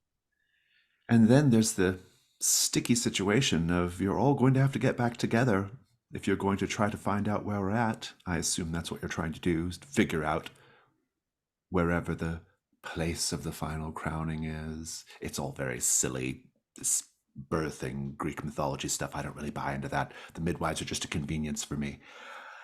Well, if you don't buy into it, then you could just tell me where you're all meeting. Well, It's their not gonna harm power is anything. real, don't get me wrong. It just has nothing to do with the underworld, or it's all just nonsense.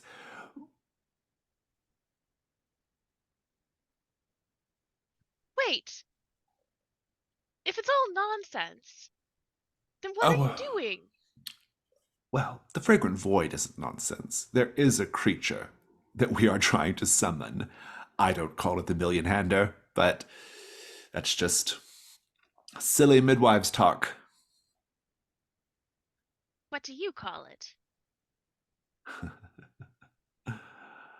Oh. And he approaches you and he puts his hand on your cheek almost patronizingly. And he leans forward and he says, I call it the viewing audience.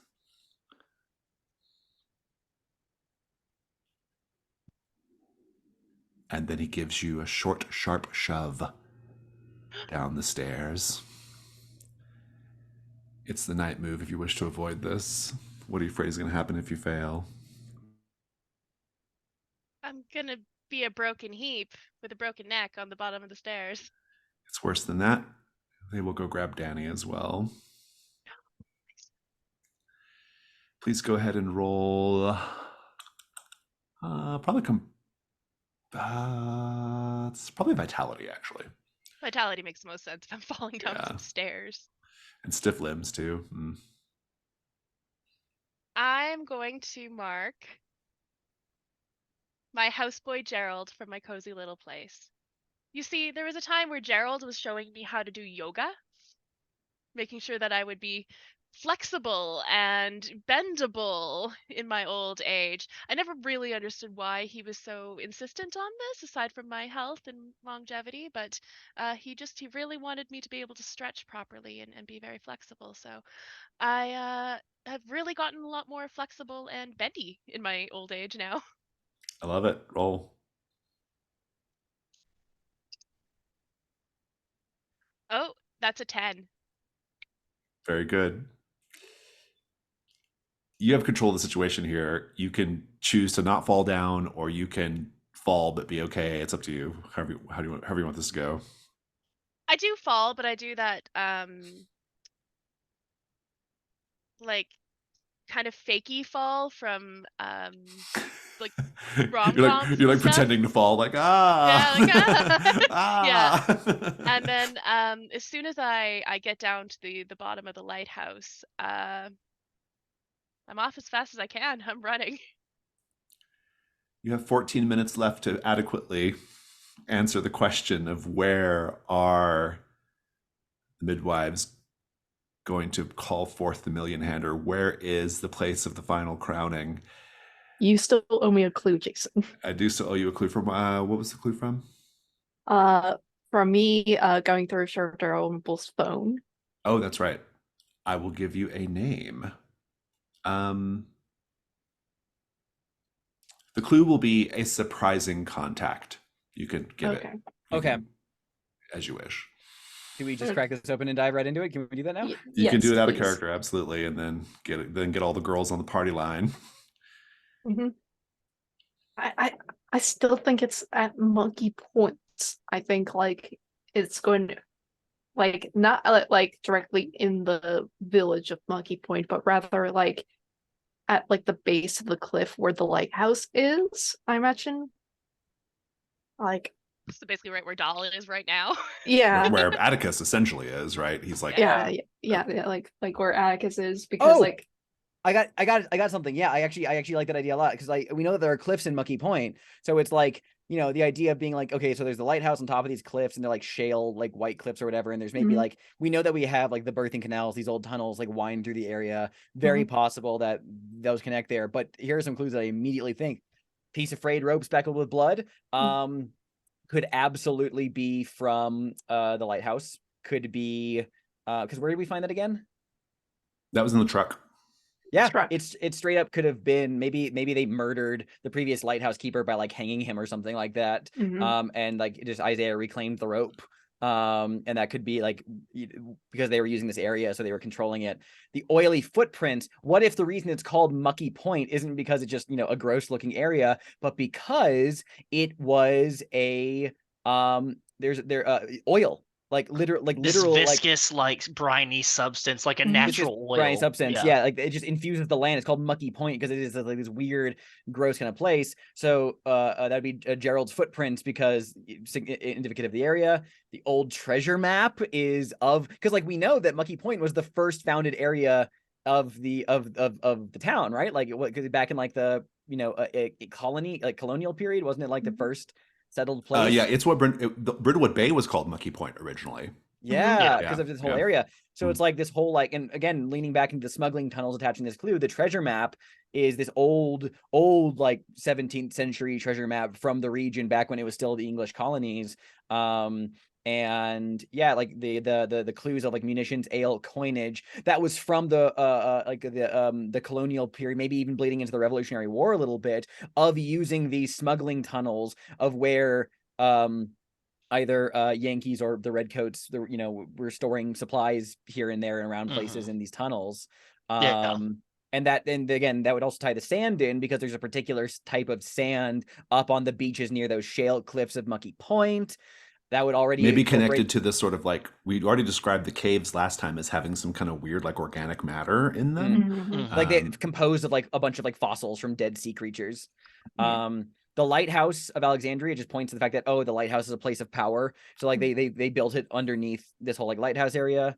There is the queen chess piece. There's a piece of you know how like water erodes stone. And if like it goes up, like there's a place called the Mushroom Rock here in Alabama where literally like a river flowed through and then it dried up, and so there's just like this rock that looks like a mushroom now, where they like split the road around it. What if like the queen chess piece? There's like it's like a marker. Like look for like they use like a queen chess piece as like a marker, and you look for a piece of like rocky outcropping that looks like a queen chess piece due to erosion and stuff. The water's like the water levels lowering love it. over the It's really years good. It's really good.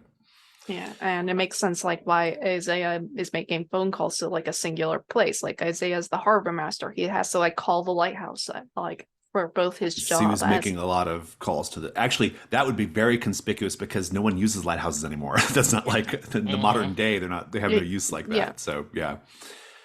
So that's intriguing. Do we want to add the extra context that Dahl found the rest of the rope like I think so, yeah. I think I didn't like recognize the like significance of hanging it. from the that's Yeah. good. So they hung the lighthouse keeper. I love that.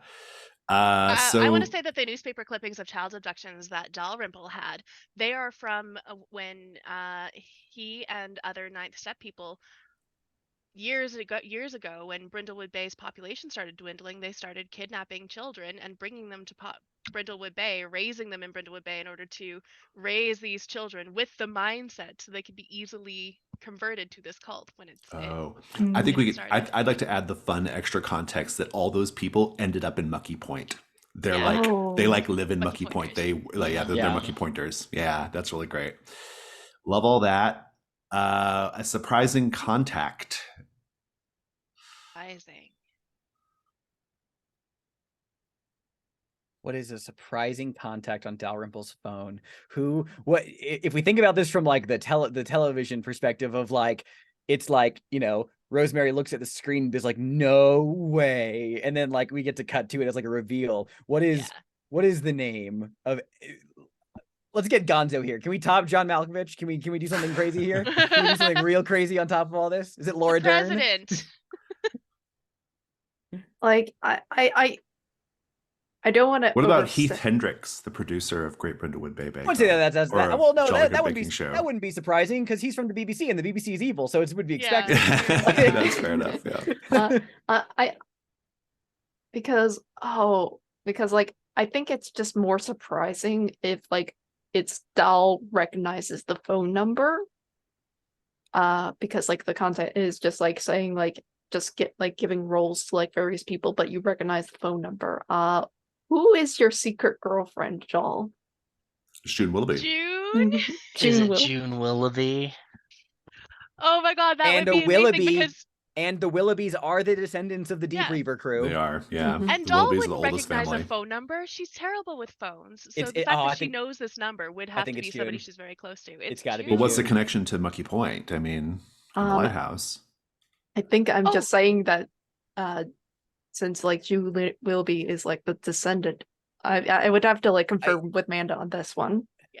No, well, I have an idea. And then maybe Amanda has a different idea. But this thing is called like the crowning, the final crowning, and this also would add detail to the chess piece. Additionally, it's They like need a queen. they need a queen. Oh, but no. Specifically, the one of the Deep Reaver's blood, A like Willoughby, the Deep Reaver yeah. crew, a Willoughby. They need she's the queen. She's the crowning. Got queen. it. Yeah, that's One great. thing I did not notice until I got outside of the lighthouse, because I've never been to Mucky Point. Why would I go to Mucky Point? There's a sign outside the lighthouse that says the Willoughby Lighthouse. Oh, Nice. Love that. Love that. That is all of your clues. That is a +1. You have 6 minutes. who would like to roll? One person roll one, the other person roll the other.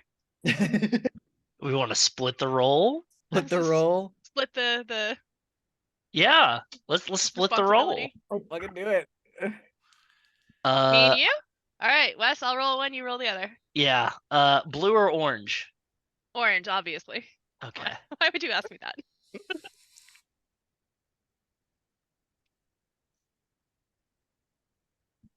Oh my god. What'd you get? I got a 6. Yes! 6 and a The, 5. the Very die good. literally spun Oh. around on like a +2, bunch. 13. Hell Plus- yeah. +1. It's a 12. Yeah, that's good. Oh, plus one? Yeah. Let me had 10 clues. We have 9 clues. Yeah, Oh, never mind then. Yeah. Whatever. But regardless, it's a 12. Very good. You are correct. We end this session watching the murder mavens clamber down the cliffs beneath the lighthouse to confront the midwives of the Fragrant Void. Let's go ahead and go to the end of session procedure. You have not solved a mystery yet. Rosemary, did you secretly undermine the authority of a local official? I killed a local official. You did. I would say you. I don't know. I don't know how secret that is, though. I don't think it was very secret. No one's found his body unfortunately. yet. No one found- No one knows who shot him. I will take it. Did you behave like a woman half your age? I shot a Shot man. someone. Very good. Doll, did you share a memory of a late family member? I think you did. Or did you not? No, not really. No. Even with the flashback to. Yeah, the flashback was about my daughter. Oh, that's right. And Yeah. then her Did you dote complaining. on someone? I tried to dote on Gerald because I didn't really understand that he was bad. I'm into it. Muriel, did you secretly undermine the authority of a local official? I mean, Isaiah Langmore technically, but I also don't advance anymore. So I mean, Oh, it doesn't matter. Yeah, fair Yeah. enough. Alice, did you share your wisdom with a young person? I showed David Krause that I know the difference between macarons and I'll take it. macaroons. Yeah, I'll take it. Yeah. I love it. Did you dote on someone? Celia? I Yeah, guess a little bit. It was doesn't like, really matter, like in the though, back 'cause of you're- the it's bus your was last like, XP, I'm yeah. listening to you and everything. Yeah. Yeah. Very good. Fantastic. Let's go to Stars and Wishes. Whoever wants to go first, take it away.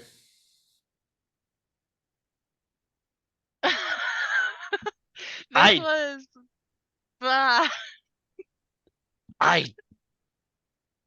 What? Literally, I had to change because I was getting too warm because I was sweating out of nerves and it was just bad. So yeah, stars for chaotic. For I really love the no nonsense shooting Dalrymple. It's like that scene in Indiana Jones where the guy comes out with the sword and then Indiana Jones just shoots him. That's what it reminded me of. Just completely like, yeah, I'm gonna shoot you. That's just how it's gonna happen. I also really loved your use of the Billy Bass. I've been waiting for that, and feeding it to the bear was amazing. It was so good. It was such a great idea.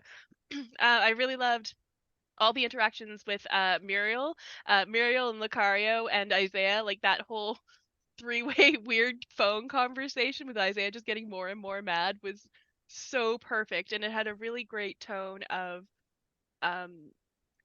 lightening the situation slightly, not enough to take us out of the situation, but enough to kind of give us a breath for a moment because we needed one.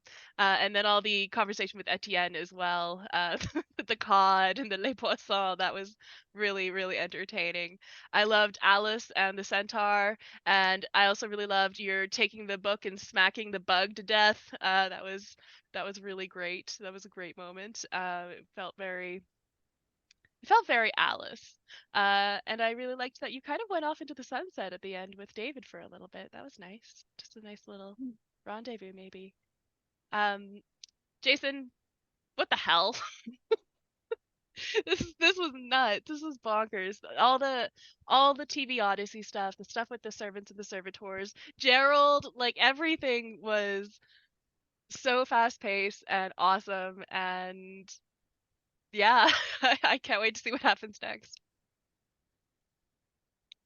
Yeah, I gotta throw a star out to Alice as well for that centaur bit because that was just so badass on the count of the fucking just the legend be like, huh, yeah, ain't that something? Ain't life weird? Just was and this segues into like a general star for everybody that despite like the like high intensity non-stop breakneck horror that we were going through, we were constantly throwing these like moments of comedy throughout it all with like big star defeating Billy Bass to a bear servitor, hilarious.